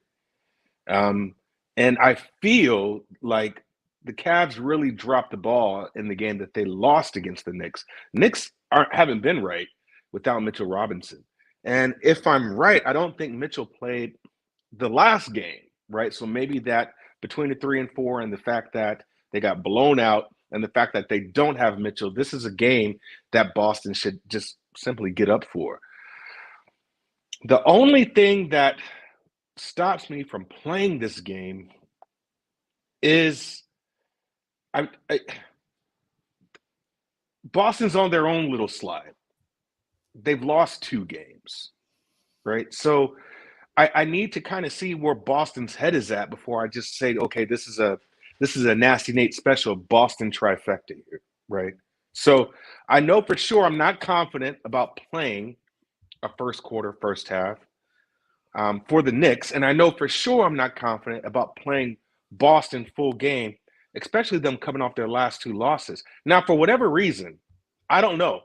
Orlando just may be Boston's kryptonite, but I don't think, in spite of the fact, it was a back-to-back, we got that there, that they should have lost that game against Miami. Those are games that you just have to win. So all in all, you've got teams that are, in my opinion, going in the wrong direction for me to feel confident about betting either side today. So if I'm having to make a play, then I would just flip the switch and say, hey, Boston should just be able to repeat what they did against New York the last time they played. But the fact that they lost to Orlando, went to Miami and lost to Miami as well, I just can't get there. Do you feel like the fact that the Celtics have no continuity in their lineup over the last little while. Creates a situation where the Knicks have a ton of value at 8.5 points, especially just snapping their 4-game losing streak. They were playing well before. Brunson coming off a bad game. Now he's getting the spotlight situation. I mean, the more I talk about it and think about this spot and think about what we've seen from these teams that don't have continuity, that the Knicks should be the move, and that's why the Sharps are on them. Yeah, and I get that, but it was a fluke last. Oh, okay, so everybody was on the Cavs, right, when the Knicks played, because there's no Mitchell Robinson. And you got those Twin Towers down low, so the boys should feast. Sometimes you just have bad games, and I just think that was a bad game for the Knicks, right? And so this is one of those, or bad game for the Cavs, rather. I'm sorry. I personally think that the Knicks are still bad without Robinson in there, right? I think that was more of a Cavs loss than a Knicks win, if that makes sense to you. And I think Boston can exploit that. So you would have to show now. If this, maybe it would be even different if the Knicks were at home, right? But they're not. Boston's at home, and we know how good Boston is at home versus on the road. So I feel, in my opinion, that this is a better side for Boston than it is Knicks. I think Boston can blow them out again personally, because you're missing that middle presence. You got Marcus Smart in, right? So the value on Jalen Brunson is almost kind of even keel here, right? Because if you got Marcus Smart out there, your reigning defensive player of the year, he could provide some stoppage to Jalen Brunson. So you can't say the same. Smart is out, right? Isn't he sidelined now? He's going to be out for a week or two. I was just looking at the injury reports here. So he's the Smart. Okay, he's out. Yeah. Okay, I'm sorry. No worries. Yeah, so man, that's hard. I would have to think on that one. Only because that actually says a lot. I don't know why I thought it said in here. I'm looking at the injury report right now. You might have some play with the Knicks here. I'm talking myself more into. I was capping this game as if Smart was back in, and I apologize for that. But your question is a valid question. Does that provide value to Jalen Brunson? And it does. It does. I don't see anything on Jaylen Brown, so Jaylen Brown will be in, right? You've got. Yes, I mean, Mitchell being out is a problem, but I feel like the Celtics might show some vulnerability. Yeah, but Mitchell was out last game. Smart was in, and that was a -4. I would have to get some more time to think on that, because I'm still not sold on that Knicks win. And I think why that's are you what the not problem moving is. on the Knicks first half, which has been so good to you? Because Boston blew them out. Literally blew them out. First quarter and first half. 37 points in the first quarter, 35 points in the first half. And I would rather take Knicks as dogs at home first half, in which in some cases they have been. So if you look at that last game, I was looking at the score. 29 points in the first quarter, 37. 22 is their last one. It seems too easy to take that. I'm going to think about this more. I'll probably be pondering this, Jimmy, while I'm looking at other numbers here. That could be a play also, but for right now, I think if anything, I'm being more biased on that. Okay, help me talk this out. Were you able to watch the Knicks and Cavs game? Not enough of it, no. If anybody in the chat would tell me how do they think the Knicks were able to win that game, maybe that would help me come to more of a Knicks side than a Boston side. Well, we'll get some insights from the chat now. In the meantime, we will roll on. Shout out to Razor Sharp Picks. Razor Sharp Picks giving us a look for Gulfstream Race 2. If anybody wants to make a move, Razor's got a look on a 10-1 morning line, bet down to 7-1. I had it here, but I can't. Oh, there we go. Race 2 at Gulfstream. 17 minutes to post the 4 to win. 10-1 morning line down to 7-1. The 4 to win. All right, let's move on. Yo-Yo Mendez said Cavs can't play on the road. Mitchell played bad. Grid and Grind says Cavs. Right. Sammy Comer saying Celtics smash. Okay. Okay. And Sammy has a pretty good eye. If I'm right, was that Donovan Mitchell's first game back? Yes. So it's the fade the star player theory that we could use, right? Yeah, he returned from his 3-game absence. Yeah. Yeah. See. Okay, so those things might mean something. Okay. The more I'm talking and thinking about it, the more I feel like this is probably a Knicks first half. Okay. I'll think about it more. All right, we will discuss that game a little more when we do the follow up with all these games. Let's move on. Next up for us, 7:30 p.m. Eastern, Detroit Pistons 12-37, 6-19 on the road at the Brooklyn Nets, 29-18, 13-7 at home. We're at Barclays Center in Brooklyn, New York. Detroit 1-4 over their past 5. They've lost 4 straight. 1-4 over the past 5, playing at the fastest pace in the NBA, 104.10 possessions a game. We talk often about how across the league, teams are playing a little bit faster. Across the league right now, they're playing a little bit slower than they were as of 2 weeks ago. Brooklyn 2-3 over their past 5, playing at a pace of 100.90 possessions a game. Let's take a look at the line history here. Brooklyn opening up as 8.5-point favorites. That's now at 7. Total wise, it's opened up at 232.5, and it's up to 234. Taking a look at the cash flow here, 4,509 tickets in. 57% of the tickets, 77% of the cash on the Pistons, and the lines moved from 8.5 to 7. 73% of tickets and 91% of cash is on the over, and it's gone up, that total. Detroit comes in off their 4th straight loss, 150-130 at home to the Bucks on Monday. They're allowing 120.3 points per game. I don't know how Casey handles it. This is an old school coach who, watching this team sprint up and down the floor and play no defense, he's got to be losing his shit. Yeah, it's crazy. Absolutely crazy. They allowed 83 points in the first half, 49 in the first quarter. Bogdanovich, they're going to get something for him at the deadline. And this is a perfect pickup for the Pistons. All they want to do is trade at the deadline, and they just don't seem to be getting better, but we'll have to see them with a year with Chase in the lineup. So he's got at least 20 points in each of his last 10 games. Bogdanovich been going off. Nets are on the second half of a back-to-back after having their 2-game winning streak snapped in a 137-133 loss at the Sixers last night. They're 2-5 since losing KD to a sprained MCL in his right knee. Last year they went 5-16 without him. But that was without Kyrie, obviously. Kyrie went for 30 and 10 last night. He's averaging 36.5 points in his past 4 games.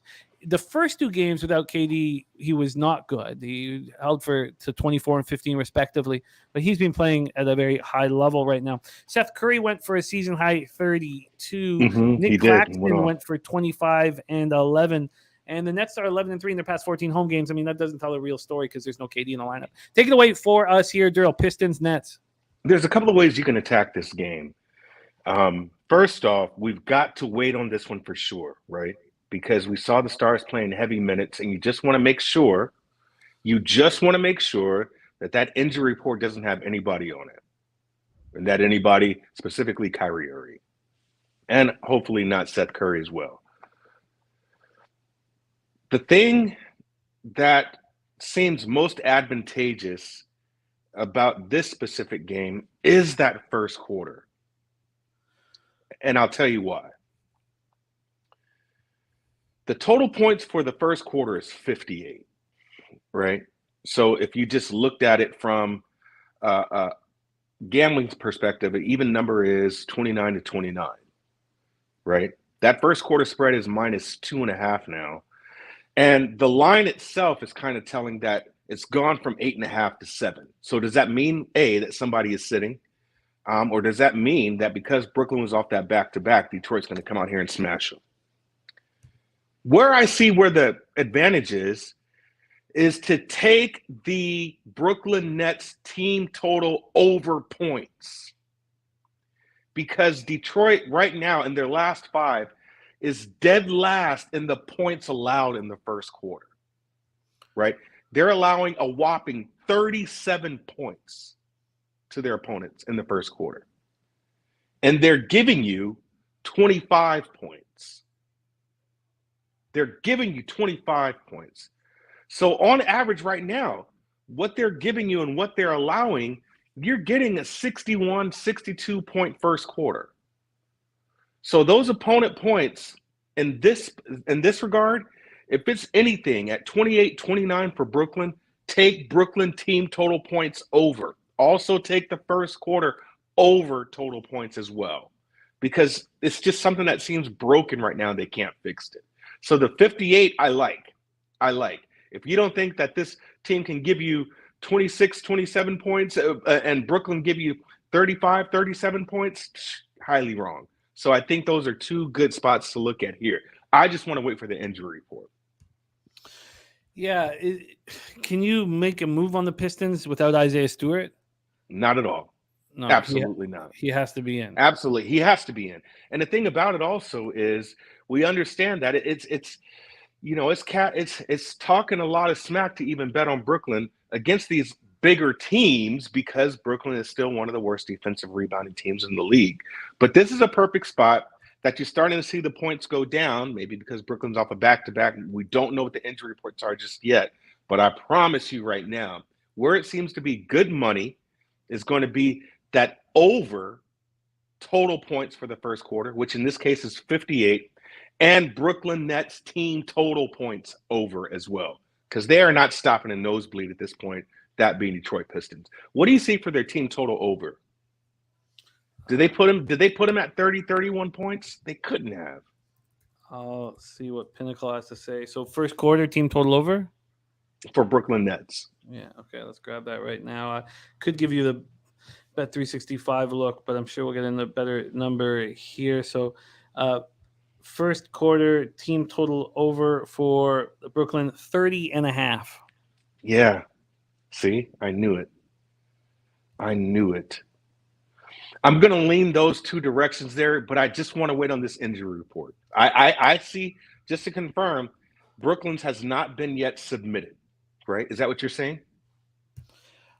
Yeah, because the second half of back-to-back, we're waiting on that. Just quickly to answer Sammy Culmer, no, I've got different numbers there than you have. I have 57% of the tickets on the Pistons, and I use 60 as the whether or not it's a public dog. So 50, so it's under that, and 77% of the cash. So big bets coming in on the Pistons. Coming on the Pistons, bro. Say what, my man? I said they're coming in. Yeah. Yeah, Myron says Brooklyn minus 2.5 in the first quarter is basically robbery on DraftKings. Yeah, I would look at that too. I just want to make sure the right people are in. I don't want anybody sitting for this. But with that line moving the way it is you think somebody sits here? Yeah. You think the wise guys know somebody is sitting here? I mean, Seth played 38 minutes. Kyrie played 38 minutes. High-scoring game up and down the court, right? So somebody's got to sit here. Somebody of relevance has got to sit here for this line to move like it did this early. Yeah, I believe that is the case. Yeah. So let's see who sits. Let's see if we get a better line and still smack Brooklyn. All right. Okay. Let's move on. Next up for us, 7:30 p.m. Eastern. Chicago Bulls 22-25, 9-15 on the road at Charlotte. Hornets 13-36, 5-16 home. We're at Spectrum Center in Charlotte, North Carolina. Chicago 3-2 over their past 10, playing at the pace of 102.30 possessions a game. Charlotte 2-3 over the past 5. Sorry, I said 10 there. 3-2 over the past 5. Charlotte 2-3 over the past 5, playing at the pace 101.60 possessions a game. Let's take a look at the line history here for this one. Take a second. Get this up. Here we go. Damn, it's taking a second. Maybe I have too many things open here. While that's happening, I'll look at the cash flow for this one. We have 69% of the tickets and 76% of the cash. No, that's not that helpful unless we can see if the line is moving. And my fucking thing is, let me just get out of some of these things and see if maybe this helps. Get out of this one here. Okay, let me try this again. See if we can get the line history here. And we're not getting it. Okay, so something's up there. Let me just set the table and we'll come back to it. Both teams playing their third game in 4 nights. Both had their 3-game winning streak snapped in a 116-110 loss in Indiana on Tuesday night. I had a big, juicy lead, 21-point lead that they could not protect against a Pacers team that was without Halliburton. Okay, now I'm up here. So the Hornets open up at plus 5.5. They moved to plus 6, 5.5 to 6. That was a bookmaker. At Pinnacle, they moved to 5 to 5.5. So market moving towards the Bulls. This total opened up at 233.5 is now at 234.5. And again, Bulls 69% of the tickets, 76% of the cash. Market moving slightly towards them. 48% of the tickets, 85% of the cash on the over there. Interesting. Hornets coming off their second straight loss, a very ugly 128-97 setback at Phoenix on Tuesday. Hayward out with the hamstring strain. LaMelo Ball, Cody Martin, Kelly Oubre all out. All out. Take it away here for us, Daryl. Bulls, Hornets. Yeah, you ready for this? Yeah. Oh, I think so. Yeah. I'm just going to do it here. I don't care. Give me Chicago Bulls minus 1.5 first quarter, but I don't really give a fucking shit what the spread is. You ready for this? Here's my analysis. I don't give a fucking shit. I don't give a fucking shit. So yeah, I don't give a fuck. I don't give a fuck. We don't need a graphic for fucking that. I'll tell you why. I don't give a I'll tell you why. At this, Jose must be sleeping back there, man. This is what I'm thinking, and this is the reason why I said this. The Bulls actually are playing some pretty decent basketball. Mind you, that game got away from them against Indy, right? But they had played Golden State, beat them, beat Detroit on neutral grounds, and beat Atlanta after a really, really low-scoring first quarter. But if you look at them as a team overall, they're actually right in the middle in first quarter scoring points. And they seem to play against bad teams who are really, really bad in the first quarter very well. Do you know who is really second to dead last, right before the Pacers in first quarter scoring? Charlotte. So when I looked at Charlotte's first quarter scoring, they score well against these teams who are also bad, right? Or teams that play with a really fast pace. But they're still second to last in first quarter scoring. And in their last 5, it's gotten even worse. That they're allowing 30 points, right? And they are only scoring 24 points. This is in their last 5. So in their last 5, Charlotte is allowing 30 points in the first quarter, scoring 24 points. And if you look at what Chicago's doing in their last 5, they're scoring 29 points and allowing 23. So, when I always look at these kind of patterns and these types of graphs and what they're allowing to score and what they are scoring, it seems like it's a perfect time to buy on that team. Those points could be more provided you didn't have a low-scoring game against Atlanta when I think that first quarter was 19-17 or something like that. But overall, I do believe this is the perfect team that Chicago can smack on. And, it is Charlotte at home. Don't care. Chicago Bulls record away first quarter ATS is actually better than their first quarter home ATS. So I do like it here. Give me Chicago Bulls. I've already stepped on that, minus 1.5. I don't care at all. You can get it at minus 112. Most books have moved this to 2, but we can get it at Pinnacle minus 1.5, minus 112. Yeah, I already stepped on it. So, yeah, that is telling you something right there. But the first quarter is the play here. That's it. All right. You are locked in, and I'm very interested in your look here as well. All right, let's move on to the next spot on the board. We have a 10-game slate of college basketball action here after 3 more NBA games. Connor Mack will be joining us, and he'll be our Thursday guest from now on. Cleveland Cavaliers 29-20, 9-15 on the road, 9-15 on the road. Rockets 11-37, 7-16 at home. Toyota Center, Houston, Texas. Cleveland 2-3 over their past 5, playing at a slow pace, 95.50 possessions a game. Houston 1-4, playing at a pace of 102.30 possessions a game. Take a look at the line history here for this one. Oh, what the hell's wrong with it? Maybe I gotta redo this site up. Gonna have to. start up again. I'll give you the cash, though. 75% of the tickets are on the Cavaliers and 95% of the cash, just 4,229 tickets in. 38% of the tickets and 89% of the cash is on the under.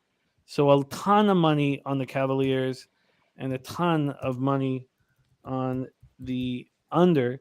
And let me just redo this up, see if I can get it going here. Now it's moving faster. Okay, let's move this over to Cleveland. Houston, we have Cleveland. God, it's not coming up. Okay, fuck it. Sorry. Cavaliers coming up their third loss in 4 games, 105-103 at the Knicks on Tuesday. 6-6 now in January. As we talked about, Spider returned from that 3-game absence, 9 of 24 from the field, 24 points, 8 and 8. And the left groin strain flared up late on Tuesday. Yep. So, I mean, I don't know if he's going to be in the lineup. Rockets on the second half of back-to-back after suffering their 14th loss in their last 15 games, 108-103 at home to the Wizards last night. I think it was 9-point lead they had going in the fourth quarter. And I was interested. I was like, okay, I have the Rockets plus 2. I was like, let's see if the Rockets can close this one out. They looked like the better team thus far. And then they were outscored 23-4 in 5 minutes, and I had to go for a walk. Take it away here for us, Daryl. Cavs, Rockets. Let me see. I'm looking at my book now. Can you find Karis LeVert points? Yeah. What do you have? I have here for I'll see if it's up because it's probably not. LeVert is up. He is at Oh no, he's not. But they have some Cavs up. They only have 2 Cavs up. Okay. They have Jarrett Allen and Darius Garland. Yeah. So first off, this seems like, even though it's a Houston back-to-back, I don't understand the movement. It was at 8, and now it's at 8.5. I don't understand the movement here.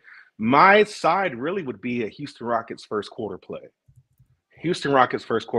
But also, I would look heavily into Karis LeVert's points, whatever those are going to be. If Donovan Mitchell is out, if he is ruled out, smash Karis LeVert points, regardless of what it is. I think he goes off tonight, and that's just a good look. That's a look that's one of those things to where as soon as you have the alert, see what you can get on Karis LeVert's points. As far as his total, on a back-to-back for the Houston Rockets, you got the legs that'll probably go out in the second half, and you don't have your main scorer in Donovan Mitchell. They were kind of lackluster last game, even though they did, like I said, the Cavs, remember I was saying this, the Cavs need Donovan to play more than they need Garland to play. Remember we were going over that about, who would be more of an impact on the team. And I think that when Spider is off, when he's not playing, that hurts the scoring and that hurts the pace. And this is a perfect game, in my opinion, also to where it should be an under game. If you're looking at the analytics side I'm looking at, has this total at 210. 210 away by 6.91. So the first thing I would do is look at Karis LeVert's points, and I would look at Houston Rockets actually covering that first quarter. But I wouldn't make that play unless we know for sure that Donovan Mitchell is out. This total opened up at 223, now at 221. And on the spread, as Daryl mentioned, opened up at some offshores at 7.5. Now sitting at 8.5, which tells us that Spider's likely in. Richard Guerrero also moving at this second race in Gulfstream. The market is telling us that is likely the case, isn't it? It could be, but this one, it's just weird. Maybe that's why the market move is showing at 8.5. Even if Donovan plays, you might get a better number because they're preparing to move it up a little more. But this is just one of these trends again, man. If you look at what Cleveland's doing, they're not scoring in the first quarter. They are not scoring in the first quarter. They're playing heavy second quarter and third quarters. That's where they're heavy. And Houston is actually scoring points. They're one of the top scoring teams in the last 5 in first quarter scoring. I mean, these guys are putting up 30 points now. So you got the Cavs who are dropping from 27 points now to almost 26 points. And you've got the Houston Rockets who on season average is at 27, boost up to 30 points in their last 5. So it's just one of those things to where I would take Houston early because it is a back-to-back. And I just wait for that news there. Maybe he does play. Maybe we need to try to beat the number because you are going to get some value if you take the Cavs now when he's ruled in.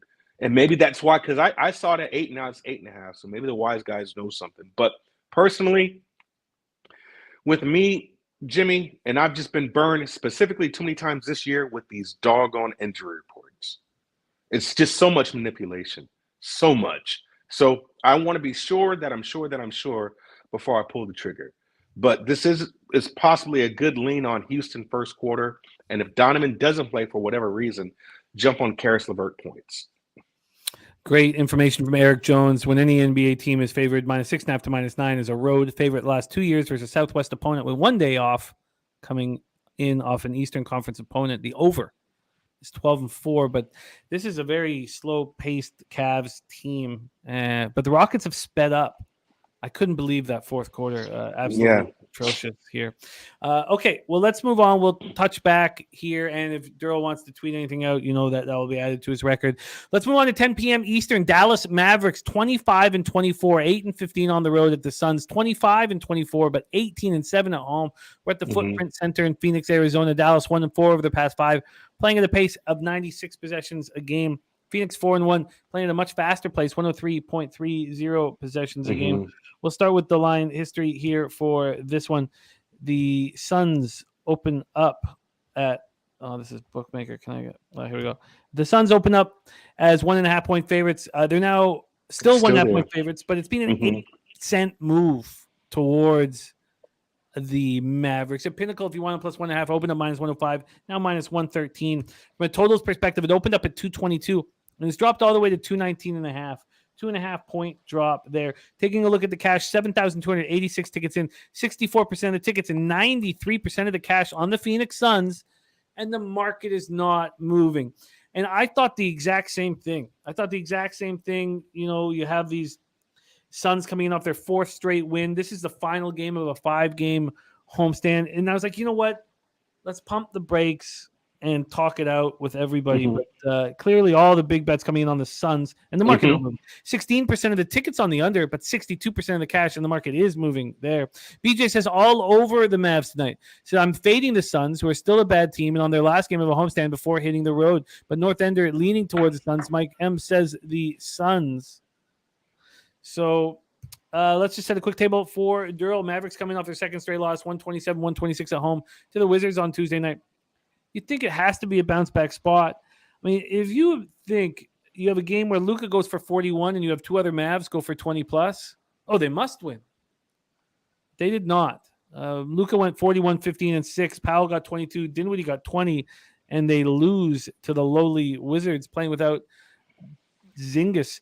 Dallas also got Josh Green back. I mean, he's coming back. He's now being back for a week, but he missed 20 games. The Finney Smith, I mean, why are they not playing well? And then you have Cameron Johnson's return, picks up 24 points in 18 minutes. Saric gives him 19 off the bench.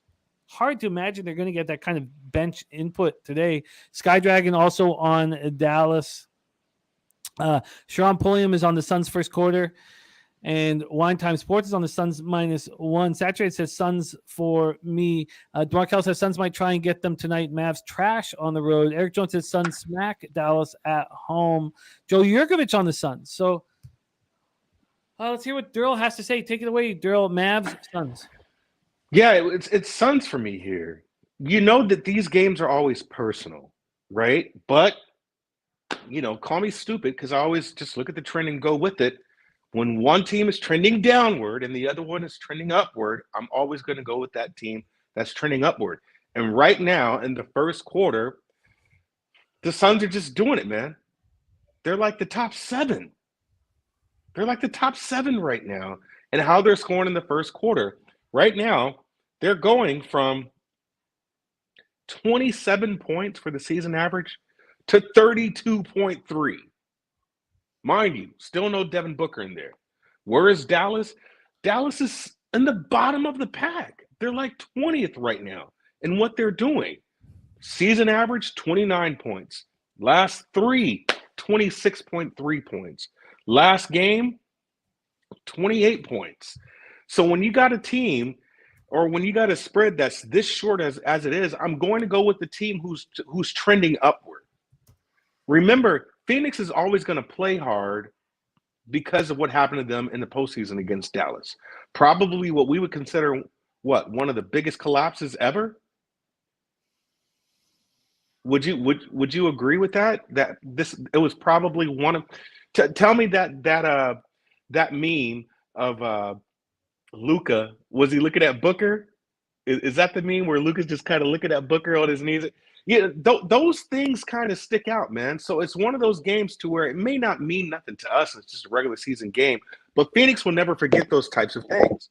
And you got Chris Paul here that probably had his best chance of making it to the finals that year. And the Mavericks is like, no, thank you. So to me, the way I'm looking at this game is that Phoenix is going to take it personal.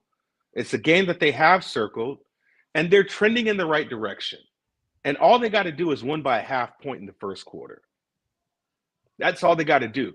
So it's a statement game to where they're going to lay their foot down, make the plays. They're trending upward in points. Dallas is trending downward in points, and this is in regards to the first quarter only. I'm going to go with Phoenix. First quarter minus a half. I've already stepped on it. Yeah, I get it. I get, taking it down here. You can get them at a pick'em as well. You can get the. I saw the pick'em at minus 110, but I got it at minus one or minus a half at minus 102. Yeah, the best minus a half. Let me try some other books. I switched off of the usual site to see if I can. Let me move back and see if I can get it here. Get your first quarter, because I need to know what Pinnacle is doing with this first quarter. So let's move it to first quarter. Here we go. Here you have Pinnacle hanging at minus half, minus 107. Yeah, I got a minus 102, but I'll take the 107. Okay, you can get a pick'em at minus 115. I bet you Pinnacle will give that pick'em a better number. Even let's outline it. What do you have for minus 1? All right, well then let's go over to. Here we go. First quarter. First quarter minus 1. I have a plus 106. Let's do it. The worst I can get is a push. But can you got these numbers going in opposite directions?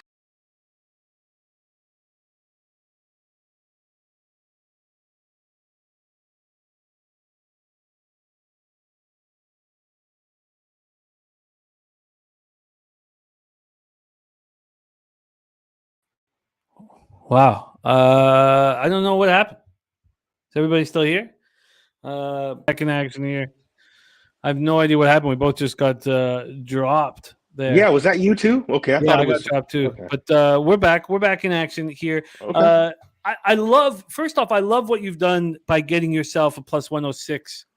I like that. I think that situation makes a ton of sense. Cut the vig out, put yourself in a plus situation. Yeah. I like that all. But I have to say, from a full game perspective, like everybody else, the first thing I look at, it's the 5th game of the homestand. Look, the Suns have won 4 straight. Look, they're turning it around. The Mavericks are playing bad. Watching all this money come in on the Suns and the line not moving, right, is a huge red flag for a full game. A red flag to the extent that makes me say it's Mavericks or no bet from a full perspective. Yeah, I would have to absolutely agree. I think this is the only game where the line didn't move, right? If you look at the whole slate, this line is the only one that did not move. Now, if we look at line movement, just in general for this game, I'm seeing that at one point it was a 2 on Thursday. That was with DraftKings. So you did have a 2 in some places. That got bet down really quick. So with me, you haven't seen – I honestly do believe this is a Dallas side. At one point, Dallas was favored.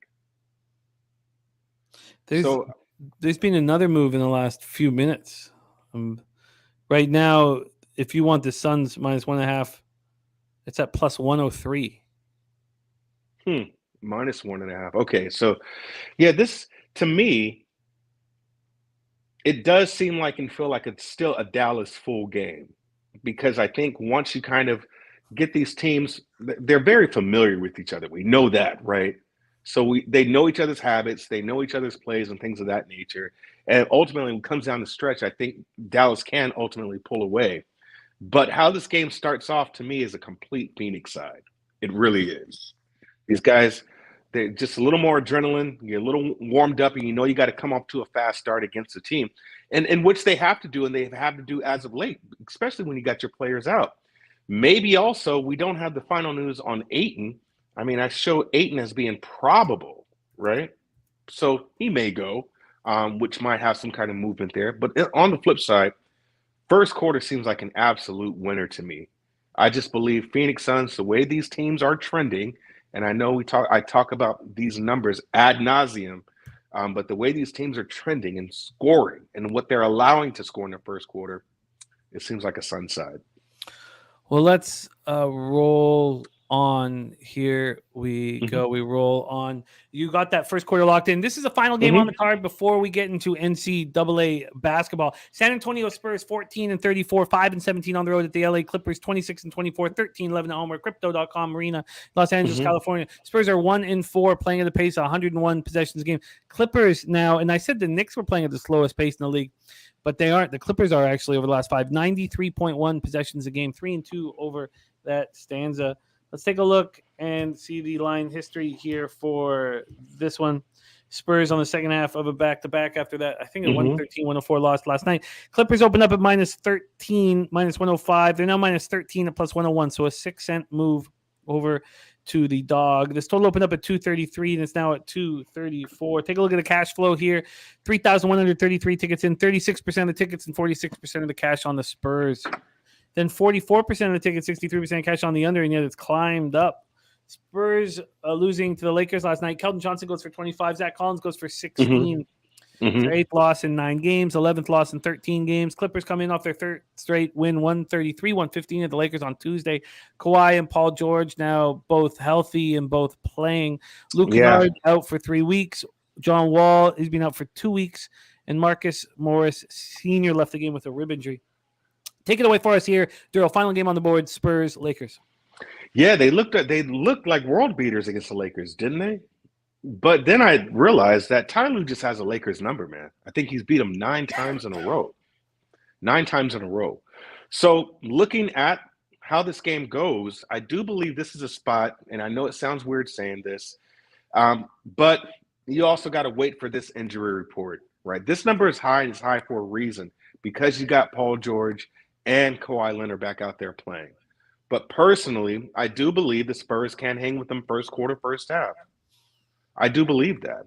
The Clippers are still terrible in first half spreads, and the Spurs are another team who's like really jumped up in scoring in the first quarter. And so what the Clippers are allowing and what the Spurs are doing kind of correlates how San Antonio can cover the 4.5 in the first quarter. And if the Clippers are still bad in the first half, as they didn't show that against the doggone Lakers, as good as the Lakers are covering first halves, we could probably see a blowout here.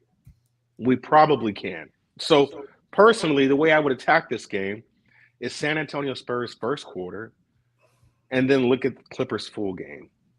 San Antonio Spurs first quarter, they give me 32 points in the first quarter. Clippers are allowing 30 points in the first quarter. San Antonio's defense is a lot better in the first quarter than it has been. But ultimately, this game can just get away. And what I'm afraid of is how good the Clippers looked against the Lakers. Is that just against the Lakers here? Or is this how good they're going to look, period? But first thing, Clippers were hitting like at a 60% clip from the 3 in the first quarter against the Lakers. Now, do they repeat that and do that again? Or was that just kind of one of those things to where you just have a really good shooting night, right? I would have to see that first again before I start banking on the Clippers just being this A1 team that's world beaters. But the way they looked against the Lakers, man, says a lot. Not much travel. All you did was go to your hotel. You're playing in the same arena you played in yesterday, just different colors, different banners, right? So we don't have any type of fatigue or anything like that there. I personally believe that this is a good spot to take San Antonio Spurs first quarter. And then if it does, live bet the game at a lower number. Well, let's get your first quarter for the Spurs plus 4.5. Plus 4.5 at -106 available at Bookmaker and BetChris. You know what? I'll jump on it. I'm going to make the play myself right now. I will jump on it. Girls, Spurs. First quarter plus 4.5. -106. That's an interesting look. It's an interesting look. You have them. They just played the last night, so they're no travel, ready to go, like you mentioned. And, you have a Clipper squad that could come in lazily. They came in. You tell me what you think. Because, I watched that game. They just could not miss from the arc, bro. They could not at all, specifically that first quarter. And the Lakers are still kind of hanging in there. But they were shooting up nasty numbers from the arc. Paul George couldn't miss. Kawhi Leonard couldn't miss. Morris couldn't miss. I mean, they were shooting. I don't know if you could see that same thing again. So, I'm going to stick with it. San Antonio Spurs first quarter. I like the look. There's sharp money on the Spurs, and maybe you're afraid to back them full game, but you can back them here early. I also find this interesting. So this total opened up here at Pinnacle. Let's go over it. It opened up at 233, and it was hammered to the under. Yeah, so this crazy. Opened up at 729 this morning at Pinnacle, and it got all the way down to 231.5 before the public started betting it up. I really believe that the first action is usually the sharper action, the syndicate type action, and people believing that they have an advantage. And if you're looking at pace at the advantage, the Clippers are playing so slow. Then they just play the Lakers, which is obviously, Battle of LA. Stars are in the stands. It's a big game. Now they have the worst team in the league come in. I'm with you, Saturated. So I'm gonna go with Durrell's first quarter plus 4.5. I like the idea. I'm also gonna move on the full game under. It's all the way up to 234 right now. I'm seeing this total at 222, home by 10.84. But I think it was either LJ, could have been Sammy. It was someone who talked about the Clippers at home being an automatic underplay. I forgot the narrative with that. But the Clippers at home, you almost got to take them under, right? So this one seems like under would be the play. 233 seems really, really high. Really, really high. For a team that is coming off a back-to-back. So, yeah, I couldn't knock you off that, but I have to look into that more. Well, I'm going to move on this late game, which will keep me up till 1:30 in the morning for sure and sweating it out. But I'm moving on. I'm going to double up spot there. So let's review all action here. We're going to get into NCAA basketball next with Connor Mack. But I have interest in the Knicks. But I think I've got enough action now where I don't need to move on them. Yeah. A lot of people supporting the Celtics here in the bounce back spot. But you have a lot of people in the chat talking about Knicks first half. Got more decisions to make automatic. There. Yeah. I couldn't get there, so I probably won't with the action that I have. If Isaiah Stewart's in, I have to see where the line moves in the Pistons-Nets game. But I almost feel like the market's telling us that he's going to be in. I also think Bogdanovich is going to have a big game against the Nets, his former team. But I don't want to just lazily take the Knicks plus 8.5 and the Pistons. I can still get the Pistons at 7.5 right there. But that thought has gone through my mind. I don't give a fucking shit what the spread is play today. Is the Bulls first quarter minus 1.5. I like the idea there. I like the idea that they're just a better team off the hop, and they come in ready to go after losing, having their 3-game winning streak snapped. So Cavs, Rockets, we've stayed up. Durrell is on the first quarter, Suns minus 1 at plus 106. For me, that's a Mavericks or no bet, and there's a ton of confidence in the chat with the Suns, and this is a game that means something to them because of what Dallas did to them in the playoffs. But double up spot for me to close out the card. Spurs first quarter plus 4.5 minus 106. Durrell's got. I'll get that 4.5 at minus 110, and I will move on it, and then the full game under 234. 234. Sammy's saying Celtics for him. That's enough to keep me off here. Great stuff, Daryl. Great stuff, Daryl, my man. And Daryl, I hear that you're trying to make an appearance at Pubapalooza. Not trying, man. You know, full transparency here. I had a lot of stuff going on last year, and in the middle of a kind of a nasty divorce at that too. That's been lingering. So I wanted to get out, and I wasn't able to. But this year, man, it's a brand new year, bro. Brand new year. So it's not about trying at all. All that old stuff is behind me. I'm in a really, really good spot now. So yeah, we're gonna do it this year, man. We're definitely gonna do it this year. I love it, man. I'm very excited that you are going to be here for the trip to finally get to hang out. So there is a thought from Rodney Barton that Clippers smashed today for Kobe, the anniversary of Kobe's death. Do you think that is involved in this game at all? Clippers don't care about no Kobe. I'll tell you when the Lakers are going to smash. I think it's because I think me and my pops is probably going to go to this game, but it's the Pau Gasol tribute. I think you're going to probably have his daughters there I think they're going to give a tribute to Pau or retire his jersey. I think it's either against the Raptors or against the Mavericks. I got to double check. But there's a tribute to Pau Gasol. I think the Lakers are going to go off that game. That's going to be a magical night. Well, look out for it. Saturated wants to watch Ella Jimmy sweat the Clippers game. Ella doesn't sweat these games out, man. Ella's cool as ice. She's totally relaxed. Totally cool. Great job, Daryl. I can't wait to hang with you in San Antonio. My flights are booked, baby. And we got the Delusional Eats on the Thursday night. Shut up. Delusional That Eats, should be nice. Full meal. Yeah. Delusional Eats. Great work, Daryl. Get that cash. Thank you for your insights. If you tweet anything out, tag me so we can keep it with your record. But the black right in front of you. There's Jay in the house. Thank you for joining us, Jay.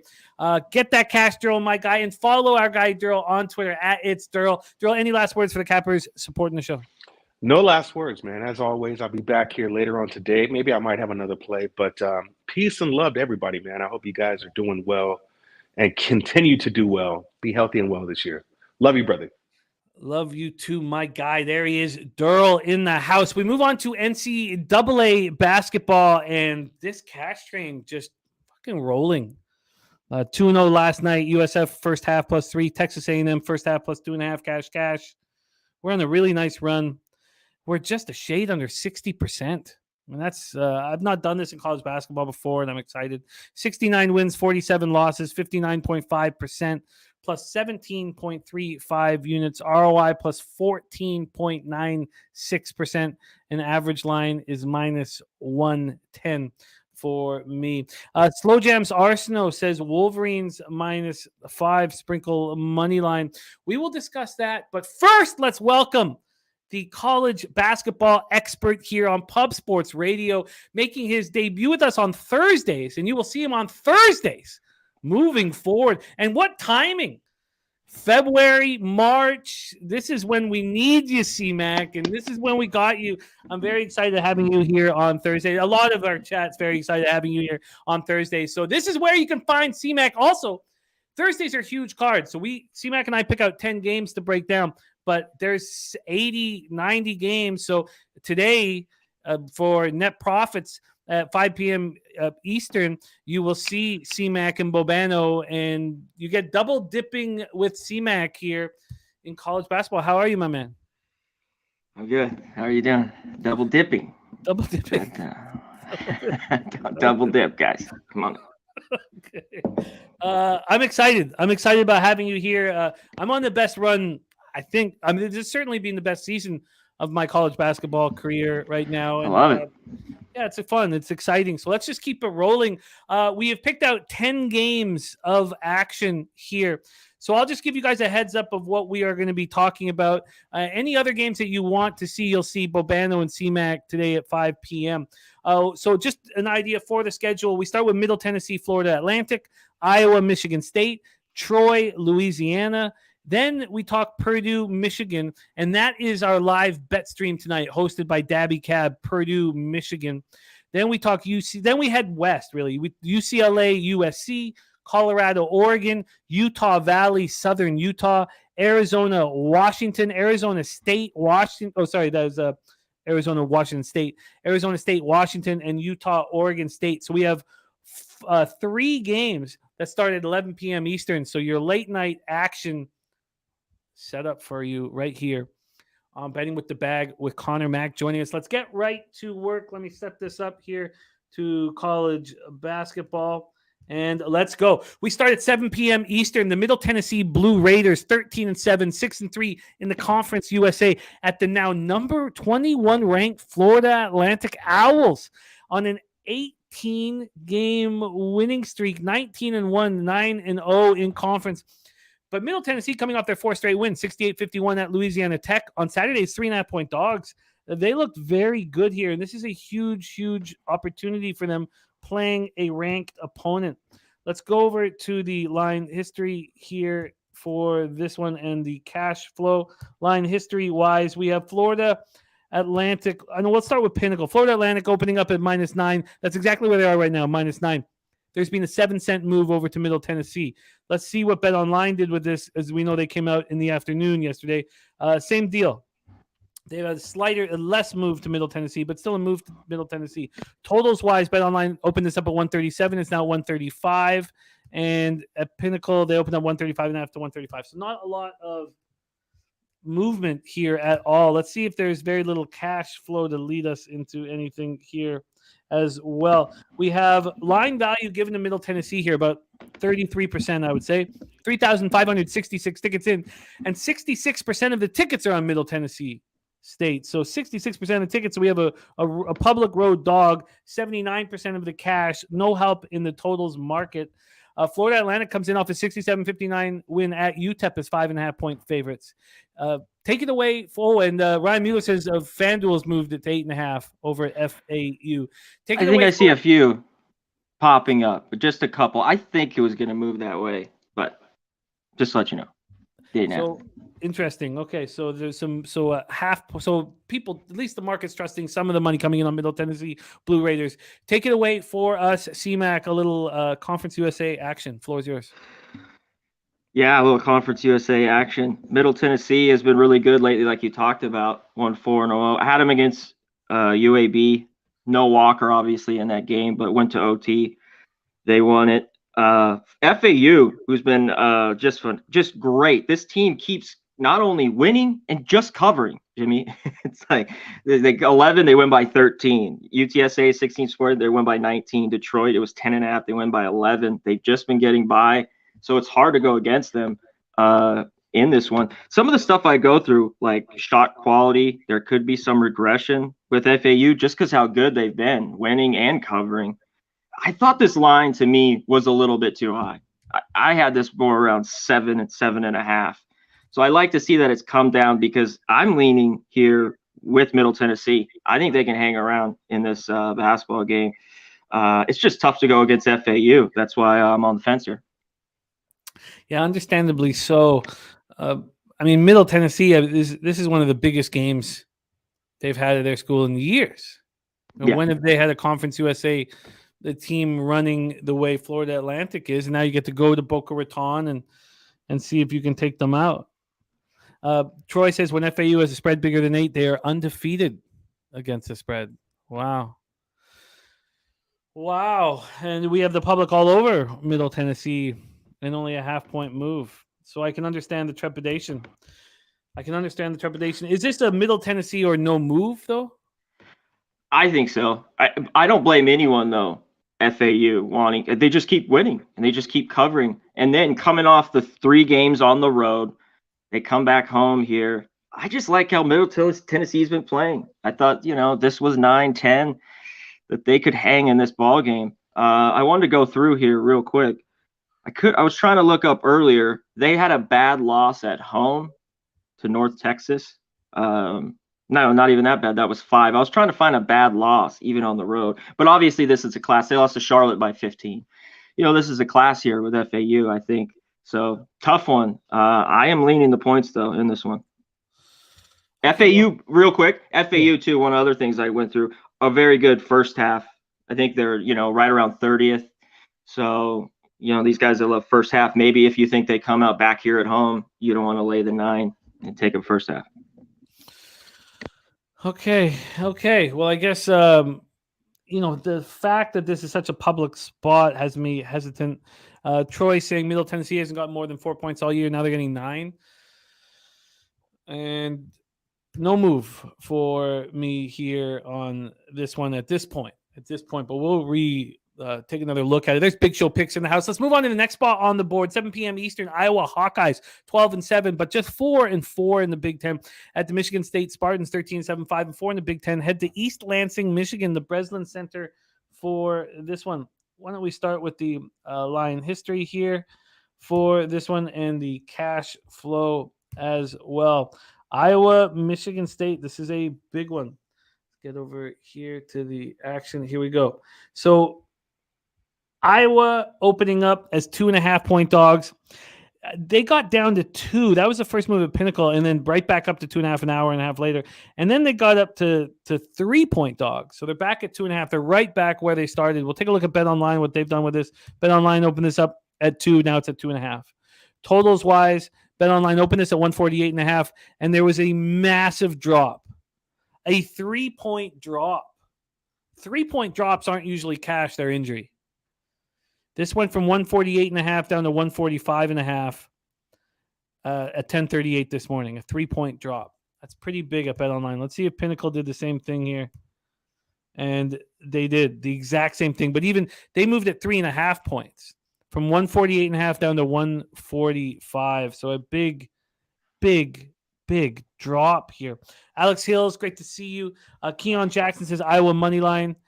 Let's take a look at the cash flow here for this one. We have line value given to Michigan State. It's about the same as Middle Tennessee had. Exactly the same, I should say. 6,954 tickets in here. 31% of the tickets, though, are on Iowa and 42% of the cash. So it seems like there's some sharp money on Iowa. Some. 58% of tickets and 60% cash on the under, and it dropped heavily. Iowa had their 4-game winning streak snapped in an ugly 93-77 loss at Ohio State on Saturday's 3-point dogs. That should help them here. But Michigan also coming up their third loss in 4 games, 82-69 at Indiana on Saturday's 4.5-point dogs. So both teams coming in off of losses. Big game here in the Big Ten, C-Mac. Take it away, Iowa, Michigan State. It is. There's the one key for me here is, with Hall already being out, is Walker. He's got a virus. I need to make sure he goes because I think he's too important. With already Hall being out, I think he's got to be in. I mean, I think he's probable from everything that I've been looking at. I think he's got to be in for Michigan State. If he's definitely a go, I'm on Michigan State here. I don't trust Iowa on the road. And if you do like Iowa, I would look first half. It was kind of like the Ohio State game. I was on Ohio State on Saturday. They pulled away late. I don't trust a team on the road, not even catching a couple points with how bad this defense has been. They're just all the numbers, low 200s, 300s, 1-6 ATS on the road. One thing, Michigan State's been very good. After a loss, 7-1 ATS, they've been good here at home. So I have news. He's in.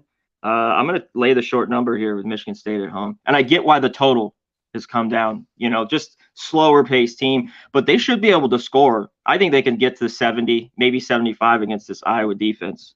So that total, I'm going to stay off, but I kind of agree with it going down. You got it. Michigan State -2 at -110. I got to wait for Walker. I mean, I think he's a go. He's just got some virus thing. I mean, everything I see, he's probable. So do you want to wait to make this official? Yeah, just wait. But I think he's going to be in. Okay, so we're waiting for Walker announcement. You got it here. Todd Clinton has asked a question. So is Lee Davis for games that we're not dropping on our 10. I'm copying and pasting them, and we'll ask C-Mac about them. And he doesn't need to get into great detail because he can talk about them again at 5 p.m. But we will ask him. If you guys have a question for C-Mac, you can pop it in the chat. All right, let's move on to the next spot on the board. And we head to the Sun Belt for this one. I thought this one was an interesting spot that we should talk about. Troy Trojans, 13-8, 5-3 in the Sun Belt. At the Louisiana Raging Cajuns, 16-4, 6-2 in the Fun Belt. We're at the Cajun Dome in Lafayette, Louisiana, where I've heard they had struggles getting fans into this spot. Let's take a look at the line history here for this one. And there has been movement. Louisiana opening up at -5.5. They're down to -4.5. So a point move towards Troy. That's at Pinnacle. Over at Bet Online, this opened up at 4 and it's moved to 5. So we've and that's been happening. That happened quite a bit yesterday, where Pinnacle and Bet Online were just on kind of different map here. This total opened up at 143, dropped to 140, dropped all the way down to 139 at Pinnacle. So 143 down to 140. Over at Bet Online, this dropped at 143, and it's only at 142.5. But actually, that's not true, because the under 142.5 is at -133. All right, let's take a look at the cash flow for this one. This Troy spot. Louisiana has been given almost the same line value as the Middle Tennessee and Michigan State spots that we just spoke of. And they have just 1,452 tickets in, but 61% of the tickets and 85% of the cash on Louisiana. Then you have 52% of tickets and 55% of the cash on the under, but that number is dropping quickly. So Troy snapped their 2-game losing streak on Saturday in a 77-53 home victory over Louisiana Monroe as 10.5-point favorites. Louisiana comes in off at 6 straight wins, 60-51 at Texas State on Saturday as 4.5-point favorites. Impressive road win for them. They're playing good ball, and I'm surprised that these books are on a different edge here. So Bet Online is Louisiana taking money, or moving from 4 to 5, and Pinnacle has Louisiana moving from 5.5 to 4. A little confusing. Take it away for us here, CMAC Troy, Louisiana. I think this is just confusing, because both these teams, talk about two teams, very good ATS. Troy, especially early on, beat, like whether it's Florida State beating some teams or just covering, kind of hit a rough patch, but bounced back with a win. Lafayette just keeps winning. That was an impressive win, like you mentioned, with Texas State. Just wins. I got to deal back at home after all these road games. I like it. I don't love the 5 here, Jimmy. This was one that just, to me, I could go either way. I think Troy could cover this number. Lafayette's been good when they've been here. They've beaten Troy last time out. And I've been surprised how good Louisiana has been. Even Troy with Muhammad and Williams, they've been able to score. They've been a little bit under, while Lafayette's been more of an over team all year long. This one was just difficult for me. That could go either way. So I'm off. No move. Northander agreeing, doesn't love the 5. Troy says, I think I want the Cajuns. Northander says Cajuns is ball. I don't see them losing. Yeah, so, can they cover, though? I mean, I just didn't love the 5 here. I like how they've been playing, though. This team's been playing well. Yeah, and it's also, to add to the confusion, is just how the books are handling this. So, interesting. Okay. And you get one team better offensively in Louisiana, kind of poor defense, and Troy has the better defense, a little worse offense. Can that help out when you want, need to cover? When a team's laying points with a bad defense, that always just gives me a little hesitance, Yeah, no, absolutely, as it should. So let's move past it. Let's move on to our next spot on the board, and this is our live bet stream this evening, hosted by Dabby Cab, 8:45 p.m. Eastern.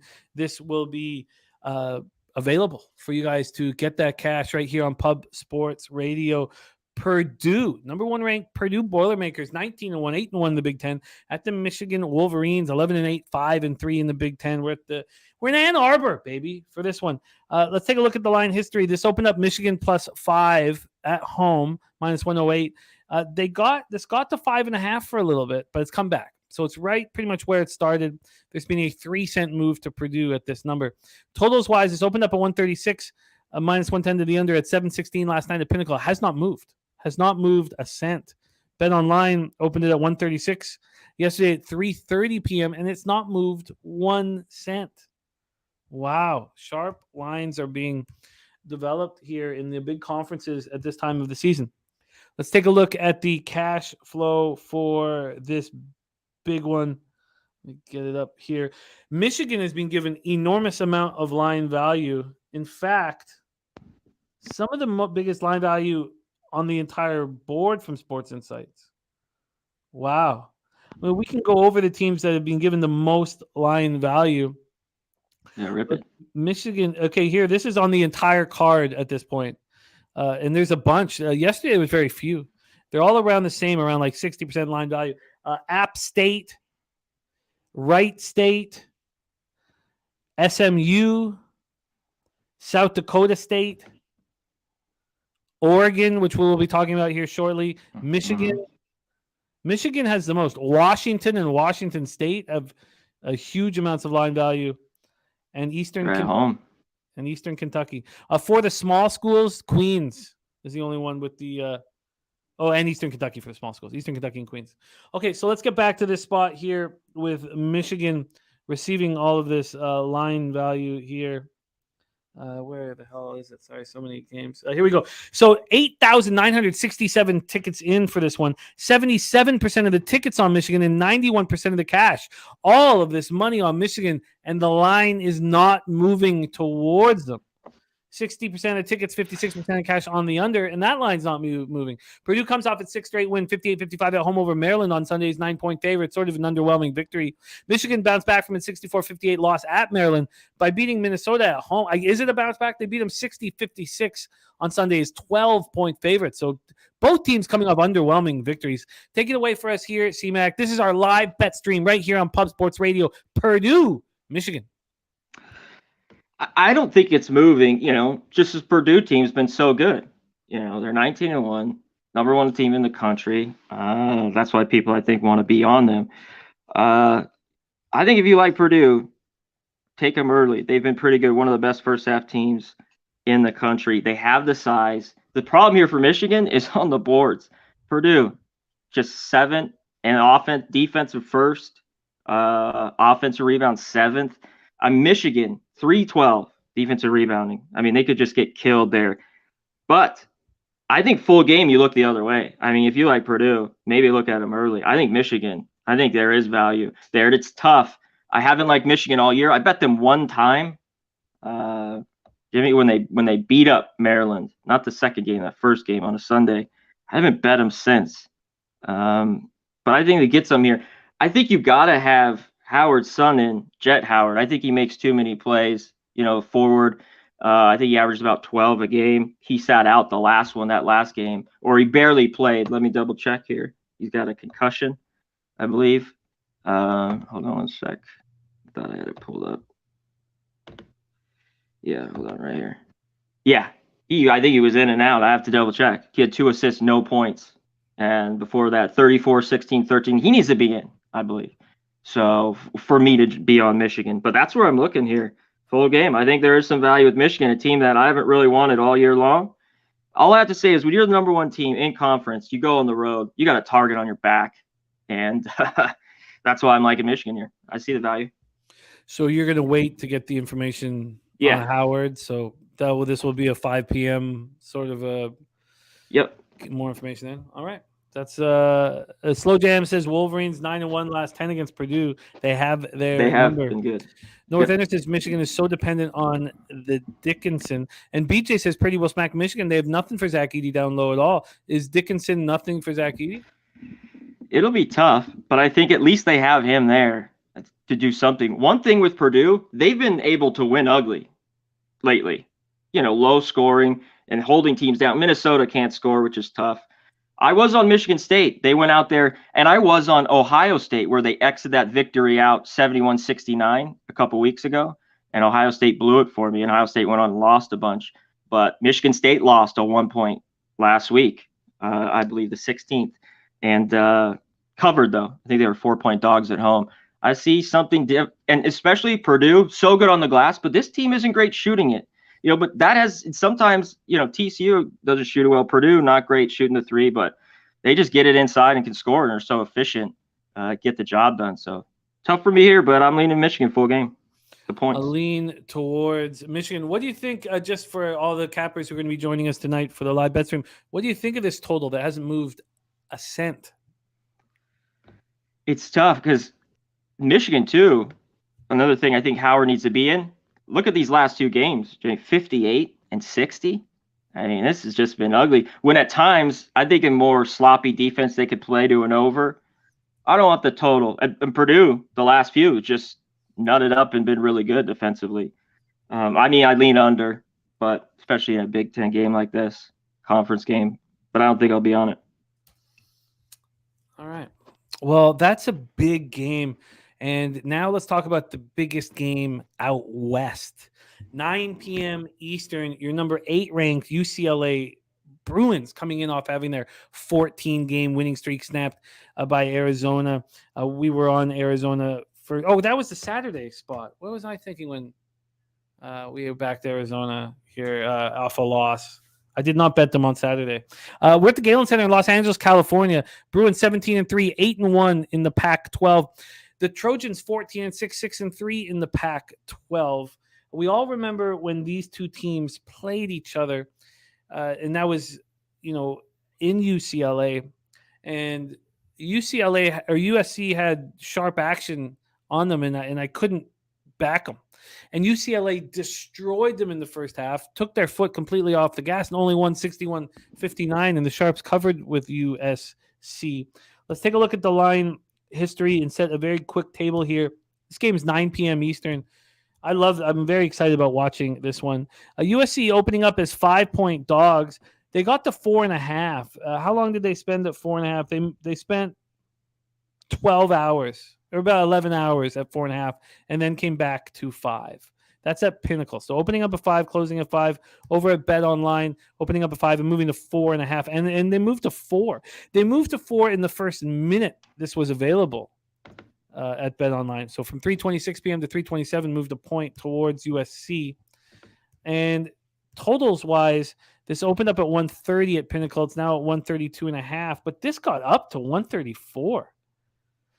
So it's come back to 132.5. And not only that, though, this opened at one. Okay, I guess that's exactly what it did. So it opened up at 130, went up, and then came back down to 130.5. This was at 130.5 at 10:23 this morning. So it's gone up 2 points, and that over right now is juiced to -120. So it's really, 133. So that's the total here. Let's take a look at the cash flow for this big one out west. We have slight line value to USC and no help from the markets. 50-50 for the tickets, 52% of the cash on UCLA. Then you have 39% of the tickets and 62% of the cash on the under. Some big bets have been made on the under. As I said, UCLA 14-game winning streak snapped into 58-52 loss at Arizona on Saturdays, 1.5-point dogs. USC comes in off its third win in 4 games, 77-69. Arizona State on Saturdays, 3.5-point dogs. I mean, UCLA is the better basketball team. But now you go into USC, fans will be, pumped up for this one. UCLA will have fresh in their memory the fact that they let USC right back in the game. USC almost won it. I can't wait to hear your breakdown here. Dabby Cab joining us, who will be hosting that big Michigan-Purdue game. Dabby Cab says, double down UCLA first half full game. Says, love this, absolutely love this spot, he says. Absolutely love this spot. Troy Torrance says, will UCLA shoot from deep well tonight because it won't be easy in the paint? Take it away for us here, C-Mac. Big one, UCLA, USC. It was tough for them in that first game, especially that second half. And I get it. See, I think everyone thought it was too low, 130. You start moving to 134 if it meant any more, then it just bring the buyback to the under. And these teams have played to the under. Both, if you look at the last 10, have gone to the under, whether it's the Trojans. Both have good defenses. This UCLA team's really good. Cab knows he was on Arizona. I was on Arizona as well with that victory on Saturday. UCLA should be pissed off. Just SC. Here's the problem. You think Cronin can get it done. He hasn't beat SC ever there in this building since he's been the head coach there. So if you really think UCLA can go in there and shoot the ball well, you roll with them. But I don't know. I think this is a dogfight. And with that total, if it went up more, I would lean under. I just didn't love it. I wish it was a little bit higher to be all over it. But yeah, I think this is one of the watch. Good live here. I just think UCLA, watch them. I think they're a very good basketball team. I think it's the best one they've had even there the last couple of years. So I'm off here as much as I kind of want to take SC. They certainly look like a veteran club, UCLA.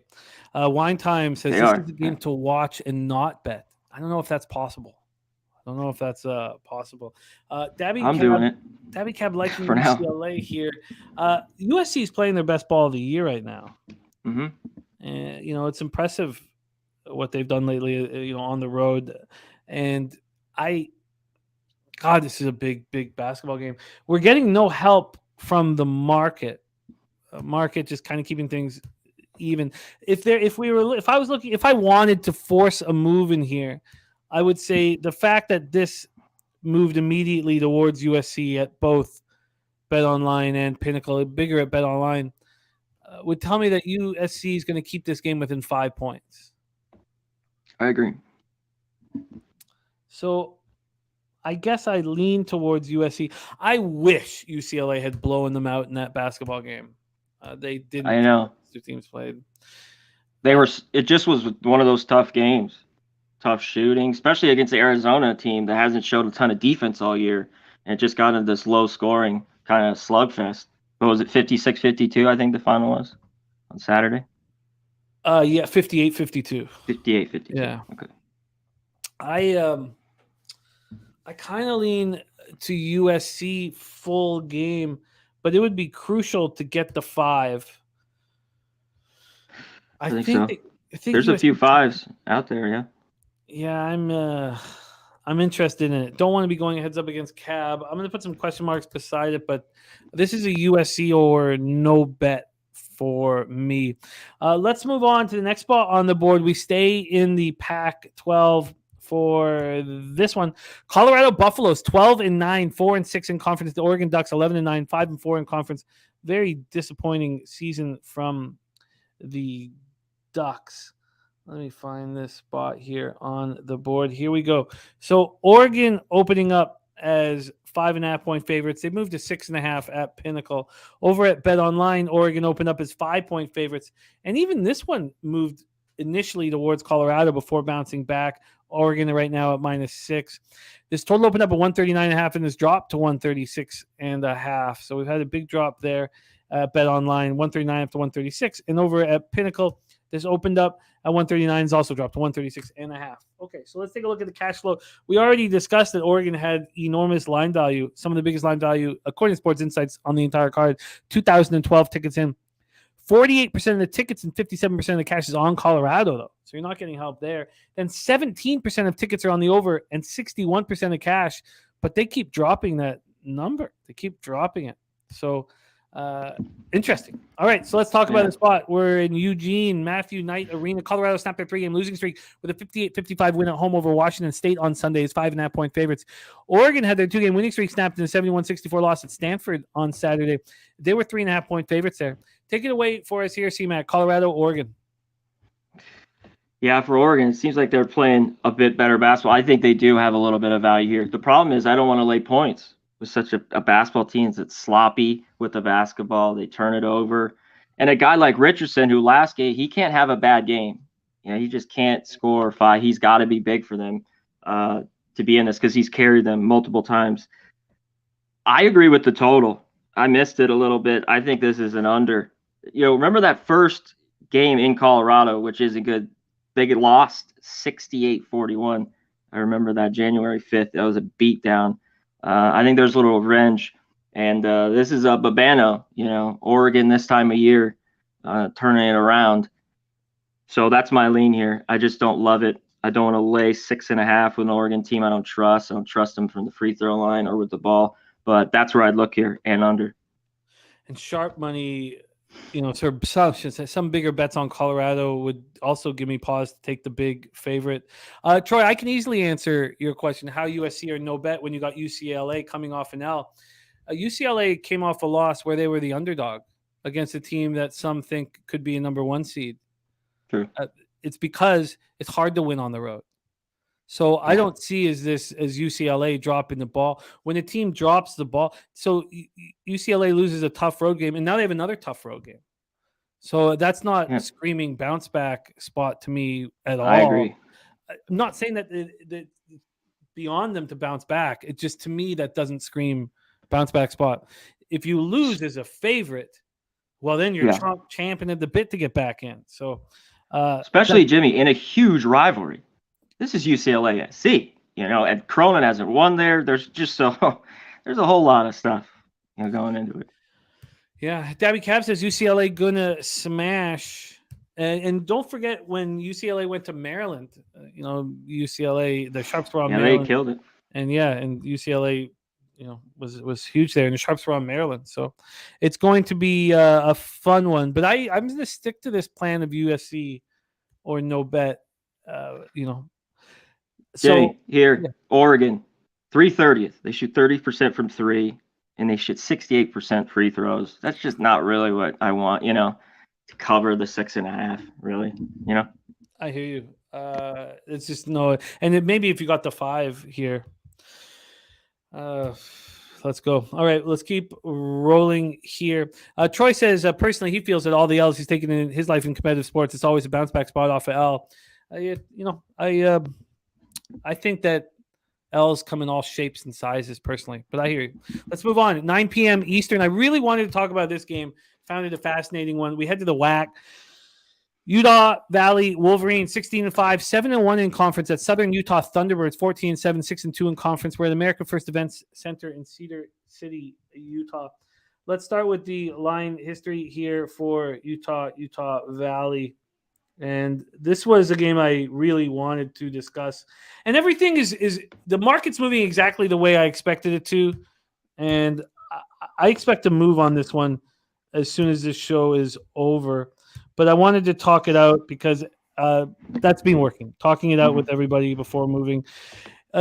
The Southern Utah Thunderbirds open up as a -1, -103. They're now -1.5, -116. So they're really a -2. That's at Pinnacle. Let's see what BetOnline's done. BetOnline opened this up at a pick'em, and Southern Utah is now -1.5. Let's go to the total. Total opened up at 154. It's now 153.5. And over at Pinnacle, it opened at 152.5. It's now at 154. So going up 1.5 points.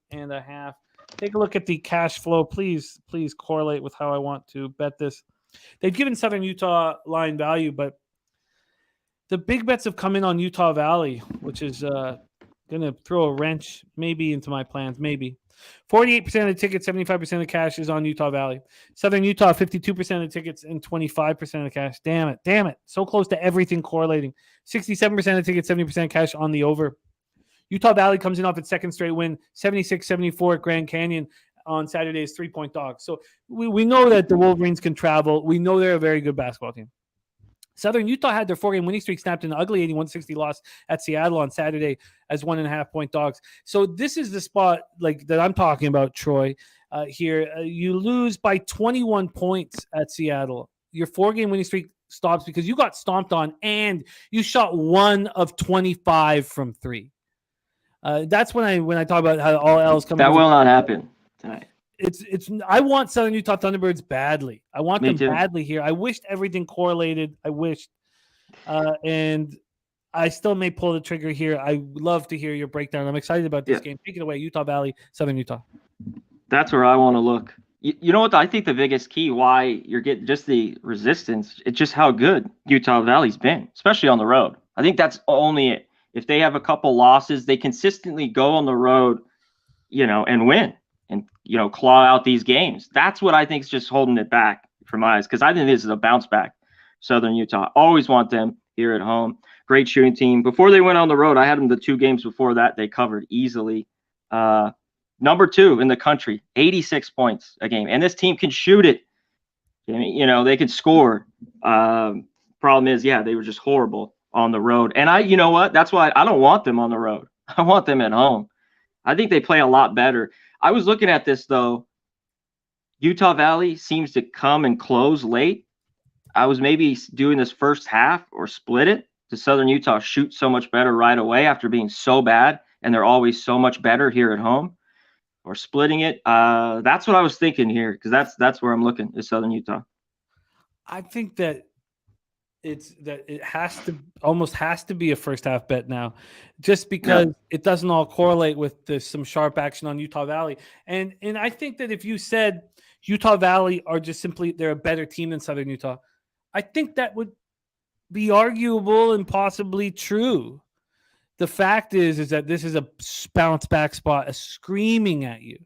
And if if we are concerned about Utah Valley being just a really good basketball team, then Utah Valley might need the 40 minutes. So I agree with you, and I'm going to just bet them first half. Southern Utah first half. So this is for sure the first bet that I'm going to be making when this show is over. We are going to do a review of all action, and we have these 3 big games coming out west. But I love that breakdown. That was very, very enjoyable. Is there anything you're making official here for Utah Valley, Southern Utah? When this is done, I want to look a little deeper into Utah Valley splits, first half and second half. Just a little deep, Yeah. No, that's it. There's a lot on the line, man. Stakes are high. Dela. All right, let's move on to the next spot. We have 3 games in the Pac-12 to finish off the show here and to finish off our night. So this is going to be a lot of fun. I love these 11 p.m. starts, Eastern, 8 p.m. in Pacific time. We start with the number 6 ranked Arizona Wildcats, 17-3, 6-3 in the Pac-12. At the Washington State Cougars, 9-12, 4-6 in conference. We're in Pullman, Washington for this one. Let's go to the line history first and foremost here for this spot, with Arizona trying to get to that number 1 seed. And we know that there'll only be 1 seed, only if there's a 1 seed coming out of the Pac-12, only one of them will get them between Arizona and UCLA. Let's move down here and pull this up. So here we go. 11 p.m. action for us. And we start with Arizona, Washington State. Arizona opening up at -4.5. They're now -5.5. And that move just happened. This was 4.5 up until 14 minutes ago. Moved to 5.5 at Pinnacle. And move over here to Bet Online. Bet Online opened this up at -4.5. Now at -5. Let's move over to the total. Total opened up at 145. Now at 144.5. So not a lot of movement there. At Pinnacle, 146 to 145, but did drop down to 144.5. Let's take a look at the cash flow for this one. We have Washington State with a huge amount of implied line value. 4,840 tickets in, 31% of the tickets, 44% of the cash on Washington State. 58% of tickets, 55% of cash on the under. Arizona comes in off its second straight win, 58-52 at home over UCLA on Saturday's 1.5 point favorites. Washington State comes in off its second straight loss, but they played well, 58-55 at Colorado on Sunday as 5.5 point dogs. They played well defensively. I guess you'd leave it at that. Take it away for us here, the first of the 11 p.m. slate, CMAC, Arizona, Washington State. This one's tough. I see why this is moving. They're just looking at revenge, I think. Washington State went into Arizona and beat them, right? Earlier this month, I believe, January 5th, it was. January 7th, maybe. 74-61. So I think that's what everyone's looking at here. And Arizona's just a better team. Washington State's dealing with some injuries right now. They got a few guys. They got to score. This team just can be slow. I get, the under here. That's where I'm looking at. Arizona, too, now in conference play, not this high-scoring, high-flying team. You know what I mean? The totals have kind of came back down to earth a little bit. So I was looking at the under here immediately. I get why you want Arizona. I mean, they are off the big win. Travel. I maybe look at them first half. Pullman's a dark and place, that you don't get hyped up to go to on a Thursday night late. But I wish I'd seen more out of Washington State. And I've watched them play a ton. They'll shoot it from 3, all right, 36%, but so slow. Not a great free throw shooting team. Tough one here for me, but I'm looking at the under. I had this circled.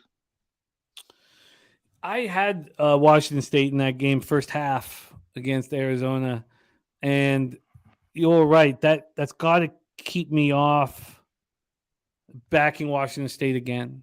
Arizona's got to remember that and got to be angry about that. With the sharp action on Washington State, or some perceived sharp action on my behalf, it makes me not want to move on Arizona.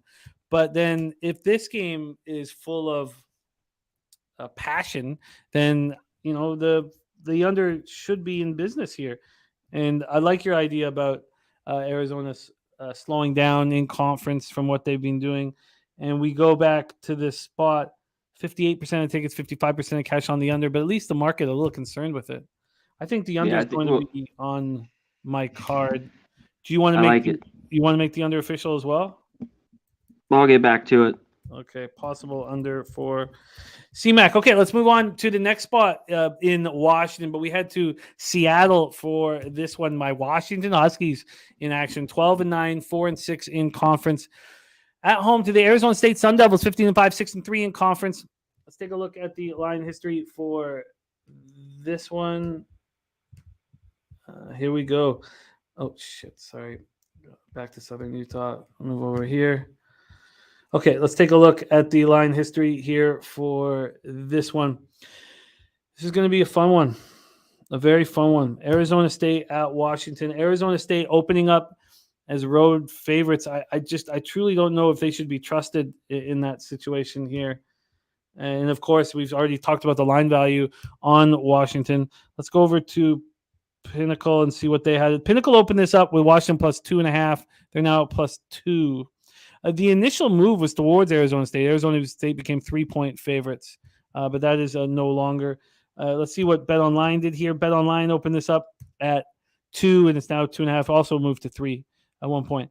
Totals wise, this opened up at 139, shot all the way up to 143.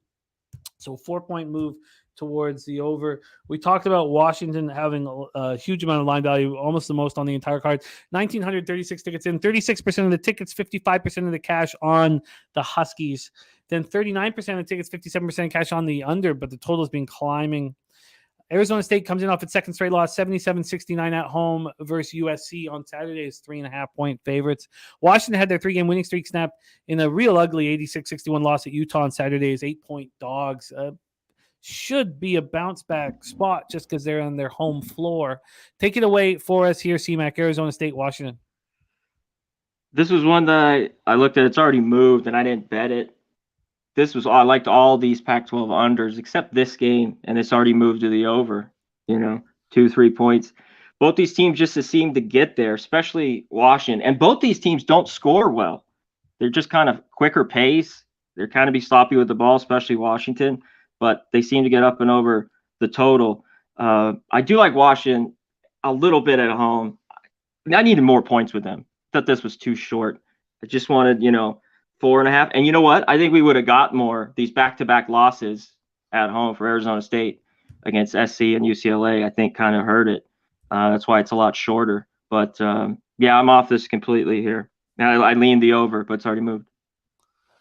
So do you think the problem with backing Washington here is that Arizona State's lost 2 straight and they're angry? Yeah. But played pretty well on the road. That was a little bit earlier. And these teams, I always mention, Jimmy, aren't the same as they were in November. They're not. Some of those games, neutral court, but they played well early on to Arizona State, whether it was on a neutral or on the road. I think that you're right. I think that that you just have Arizona State in the wrong place to fade them.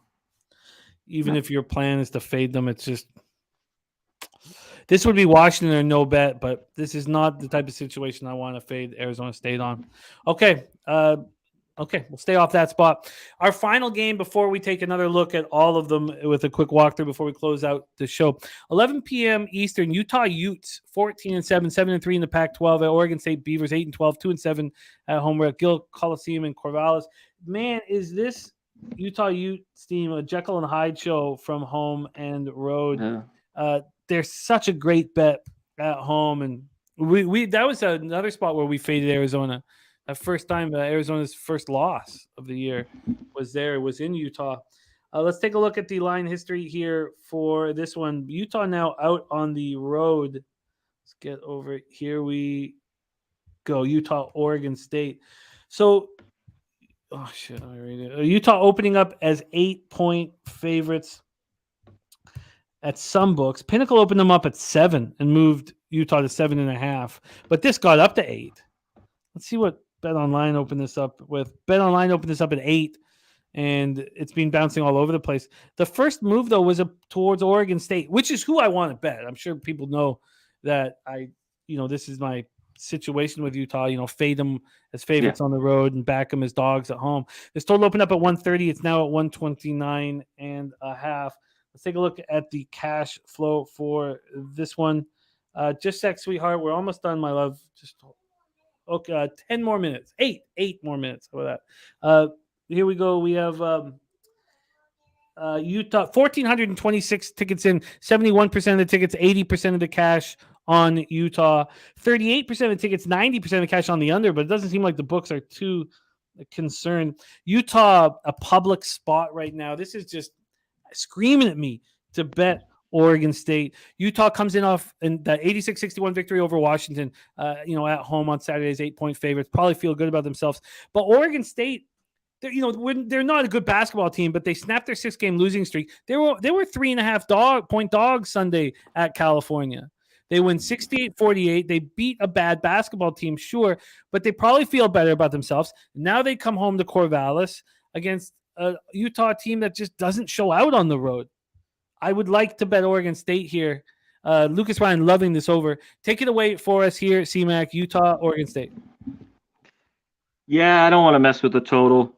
It's a little too low. Oregon State, very good to the under. Utah has a pretty good defense. That's what they're going to have to lean on. Oregon State slow, all their numbers in the 300 scoring-wise. But there's been one place where when I want them is here, is at home. And I don't want, you just mentioned it, I don't want Utah on the road. Obviously, Carlson, the big man, should eat, for Utah, but not a great scoring team either. I had Utah on Saturday. They took care of Washington as they were at home, covered. But I'm looking the other way. I like Oregon State here, plus 7.5. I think they make this ugly. I agree. And if we have a concern that Utah Utes are just simply a better basketball team than Oregon State, then I'm going to cut it down to 20 minutes. So I'm going to take Oregon State first half, come out strong. Utah finds some resistance, and Oregon State to cover the first half and just cut it down to as short a game as possible.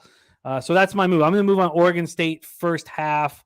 So let me review what I'm moving on, and then we'll take a quick look and see what CMAC wants to make official. I have interest in Middle Tennessee. I'm going to take some more time on that one. And I have interest in USC, and I think I will pull the trigger there. But with Dabby Cap so confident on the other side, maybe I take more time. I'm definitely moving on Southern Utah first half. I'm definitely moving on the Arizona Washington State under, and I'm definitely moving on Oregon State first half. If those are my only three bets, I'm okay with three bets in college basketball. I can handle that. Not using Middle Tennessee and not using USC. I'm okay with that. And if USC hadn't have come back against UCLA at Pauley, this would be a different situation. So I'm definitely moving on those three spots. Let's take another look at these quick games here for CMAC to see what he wants to make official. You had interest in Middle Tennessee. Did you want to make that official? No, I'm waiting on that. Michigan State -2. You're waiting for the Walker announcement, so you guys can find out if CMAC moves on it at 5 p.m. Eastern when he is beside Bobano for net profits. Troy, Louisiana, and Purdue, Michigan. Did you want to move anything there? No, I'm looking at Michigan. Looking at Michigan again, and that's our live bet stream, so I'm sure it'll be talked about with Bobano. UCLA, USC, the battle in the Pac-12. Any interest? I'm off. Colorado, Oregon, and Utah Valley, Southern Utah. Yeah, someone, T-Mac mentioned to it. I think Oregon wins here. I ran through all this stuff earlier. I just don't want to lay a number with them tonight. I do like Southern Utah. Let me look at those stats a little bit after the show here first half. Let me dig into it deeper. But I love the situation for Southern Utah. And this is a tough Utah Valley team. So I want to look at those first half numbers. Arizona, Washington State. No. All right. That's the one spot I am moving on the under. Arizona State, Washington Huskies. Nope. Utah, Oregon State. I'm on Oregon State. Give me the 7.5. And I think I'm going to move with you on that under. Just let me glance at a couple things. That Arizona, Wazoo. Oregon State. Not too much longer. So I just stay cool. I need you to stay cool. It's a snow day here. She's like, come on, Dad. Snow day, and Carter is at the pediatric hospital, so it's a little touch and go here. So Oregon State, let's get you line shop the Oregon State full game here, and get you locked in. And if you want, Connor, you can just text me if you want, and I can tweet them out for you as like your additions from the show. However you want to handle things, because I'll shoot you a message if you want me to shoot them on Twitter. I can do that too. However you want to handle things, I'm totally cool with, because we're just excited to have you here on Thursdays with us. All right, the full game here. Jesus, where is it? Full game here for Oregon State. We can get you you can get a plus 7.5 at minus 108, plus 8 at minus 119. Give me 7.5. Plus 7.5 at minus 108 for CMAC. Okay, CMAC, do you mind if I ask you some quick questions here? Do we have 2 questions from the chat? Games that we've not, you may not have looked at, but teams you definitely know about. So here we go. We're going to do the first one. The first question comes from Lee Davis, and I have it right here. So Lee Davis, I'm going to set up the line history in the cache for you, but this is the question. What was the game? The question is from Lee Davis. It is this. It is. It doesn't. Can you ask Connor about Grand Canyon at some point? Grand Canyon at Abilene Christian. This opened up at Pinnacle with Grand Canyon -4. They're now -3. This total opened up at 140 and is now 139.5. We talked about the loss Grand Canyon is coming off of, because we talked to who just played them, Utah Valley. Yeah. Beat them 76-74. Yeah, on Saturday. As so Grand Canyon was 3-point favorites in that one. So let's take a look at the cash then for Grand Canyon. Abilene Christian, and we have, just to lead us into this, Grand Canyon has been given line value, about 30% line value, 1,146 tickets in, 48% of the tickets, 64% of the cash is on Abilene Christian. So some bigger bets have come in on them, and then 60% of the tickets, 67% of cash on the over. Any thoughts on this spot, Grand Canyon at Abilene Christian? Yep, I had Grand Canyon on the road. I don't want them, just flat out. They haven't been that great. They played a ton of close games. No Blackshear. I don't want them. I think this is a really good spot for Abilene at home here. Interest in Abilene Christian here for CMAC. Smith Legacy, I will ask him that question, but the next question that was asked for your thoughts was from Todd Clinton. Says, I would like CMAC's take on Lipscomb Jacksonville State. Does he feel that State plus 3.5 is a good play? Let's move over to the line history for that one here. So that's Jacksonville State. Let's pull it up here. Can we get it? Might take me a second to find Jacksonville State. I guess it's in the extra spots, extra games, I believe. Oh, that's Jacksonville. Okay, okay, it's gonna take me a second here to pull it up. Damn, Florida Gulf Coast. Okay, while I'm doing that, let's see if I can pull it up here. It's gonna take me a second to find these. I gotta do the search. So, do you have any just opening thoughts on these 2 spots before I find the line history? I don't want Jacksonville really. The team has played a little bit, and Lipscomb is an over team. But historically, Jacksonville State, I always love playing their unders. They're just really slow, bad shooting team, don't get it done. So I was looking at the under, just glancing at this. Yeah, not a game that I really love, but at that total, even with Lipscomb that can score, not great defensively, I'd look under there. A look to the under, and I got the line history here now. So for those of you guys wondering about the line history, okay, here we go. In this one, we have Jacksonville State Oh, that's bookmaker. Let's go to Pinnacle. Jacksonville State opening up at plus 3.5, which is right where they are. There's been like an 8 or 9 cent move over to Lipscomb. Total wise, it's opened up at 139 at 8:37 this morning. It's now at 141.5. That was 8:37 this morning. Bet Online get it out any earlier? Yes. Bet Online got this out at 3:39 p.m. yesterday and opened even lower. So Bet Online opened this up at 137, and it's now climbed all the way up to 140.5. And let's here we go. So let me find Jacksonville State then here with the Control F and see what we got here. We have here we go. It's at the very bottom. They've given Jacksonville State line value here from Sports Insights. Just 968 tickets in. So they have about 30% line value, 26% of the tickets on Jacksonville State, and just 6% of the cash. So Lipscomb getting hammered.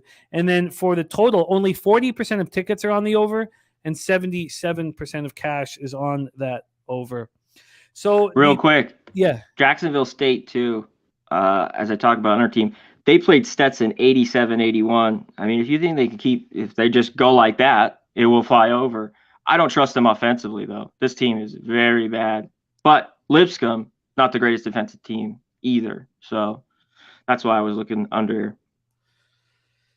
And it's, I think the advanced models thought this was a lower scoring game before the betting public kind of moved it up. So maybe there's becoming more and more value.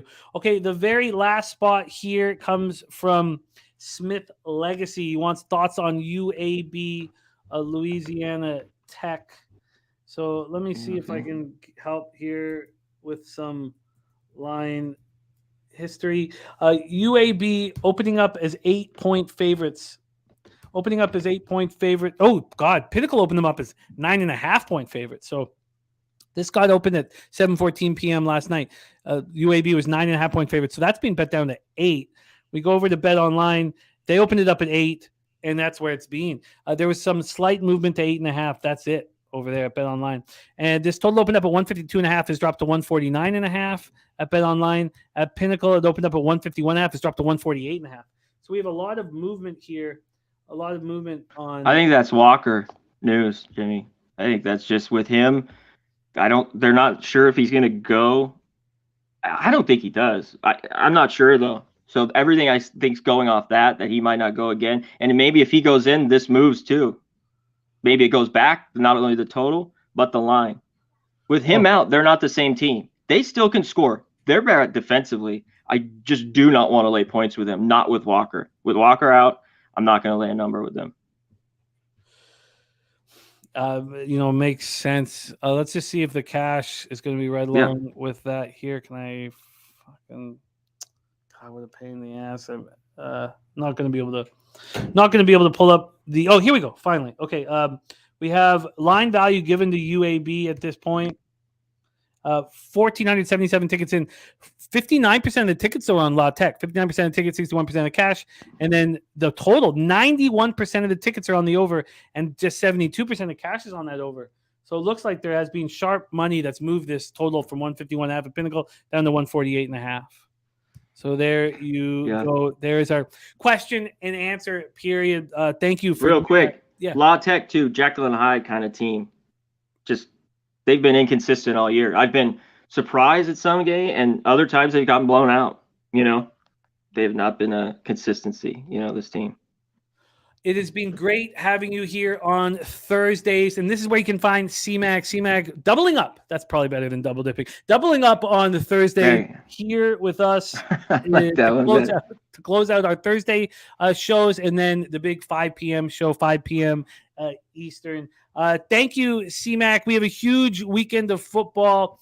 CMAC is going to be a big part of our live stream on Sunday. We are doing one live stream, but we also have NFL Pub Hub at 12 p.m. before it, but one live stream for both games, and we're going to be bringing in cappers. I'll be hosting it, and I'll be bringing in cappers, and CMAC will be rolling with us for the Bengals Chiefs, for the entirety of the Bengals Chiefs game. So CMAC, my man, thank you so much for all of your hard work and insights. Have a great show with Bobano at 5 p.m. and follow CMAC on Twitter at ConnorMacPicks. CMAC, any last words for the cappers here supporting the show? Oh yeah, shout out to the chat. And check us out, like you said, later, 5 Eastern. Hit us up with more questions. I will be on it. Best goddamn chat in the goddamn game, hands down. Thanks, man. I love it. There he is, C-Mac, who will be here on Thursdays moving forward. And I'm going to be back on Loshak in the Bag starting Tuesdays. But that is our show for today. Thank you guys so much for all of your support. Let's just take a quick look at all the action. The only bets I made before the show started were NHL. There were 4 bets. So I'm going to decide what to add here. And I'll go over all of that with you guys while that's loading back up on my computer. Shout out to all you guys. J-Dub Saturated said, we're doing a Bengals-Niners post-game celebration live stream. Oh, God. I find it very difficult to believe that my dream matchup will be there. I think it's more likely I think the most likely outcome, obviously, for me, I think is going to be Eagles-Bengals. I just need one of the Niners-Bengals to move on to guarantee me a beauty payday. So I'm going to be nervous. There was no taint play of the day today, Leroy. Thank you, Lee. I've got messages, so I'm going to head down to the hospital now with Ella, who has been trying to get in for the last 25 minutes. North Ender, Saturated, J-Dub, Mike M, Nunya, Tori Coker, Fat Wally, Smith Legacy, North Ender, Jake Burns. What a great group. Tori Coker, Jay Peasy, Swiss Horton, Lucas Ryan, Mike M, T-Mac, James S., DC Capper. Thank you guys all so much for your support. Dabby Cab, Loopy, Troy, Ricky Bobby. Thank you guys for your support. So let's just take one last look here. By the way, Guillermo Zertucci giving us the winner of the Pegasus. That's the big horse race this weekend, Saturday Gulfstream. He's given us Defunded. Defunded will be your Pegasus champion for 2023. And don't forget, not this Saturday, but next Saturday, a day at the races, a full day of live horse racing here. So Gokster moved on the Red Wings in regulation at plus 100. I'm very close to moving on them on the -1 line. I'm on the Lightning at -105 in the under 6. Gokster took first period draw and overtime for that one. Gokster's on the Washington Capitals, and he's on the first period under 1.5 in Philadelphia, Minnesota. I'm adding the under 6 in New Jersey, Nashville to my card, unless it's at 5.5 right now. Unless it's moved to 5.5. Let's just take a look and see if it has. I doubt that it would have. No, it's just at a pick 'em at 6, which is a great spot.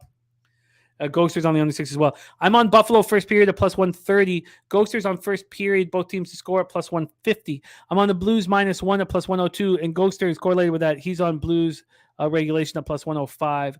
Ghoster's on first period, both teams to score in Chicago, Calgary at plus 180. And he's also on Blackhawks first period, team total over 0.5 at plus 100. Anaheim, Colorado, we stayed off. In NBA, I have some interest in the Knicks and the Pistons, but I'm very comfortable staying off. Durrells, I don't give a fucking shit what the spread is. Play of the days. Bulls first quarter -1.5. I'd like to join him on that.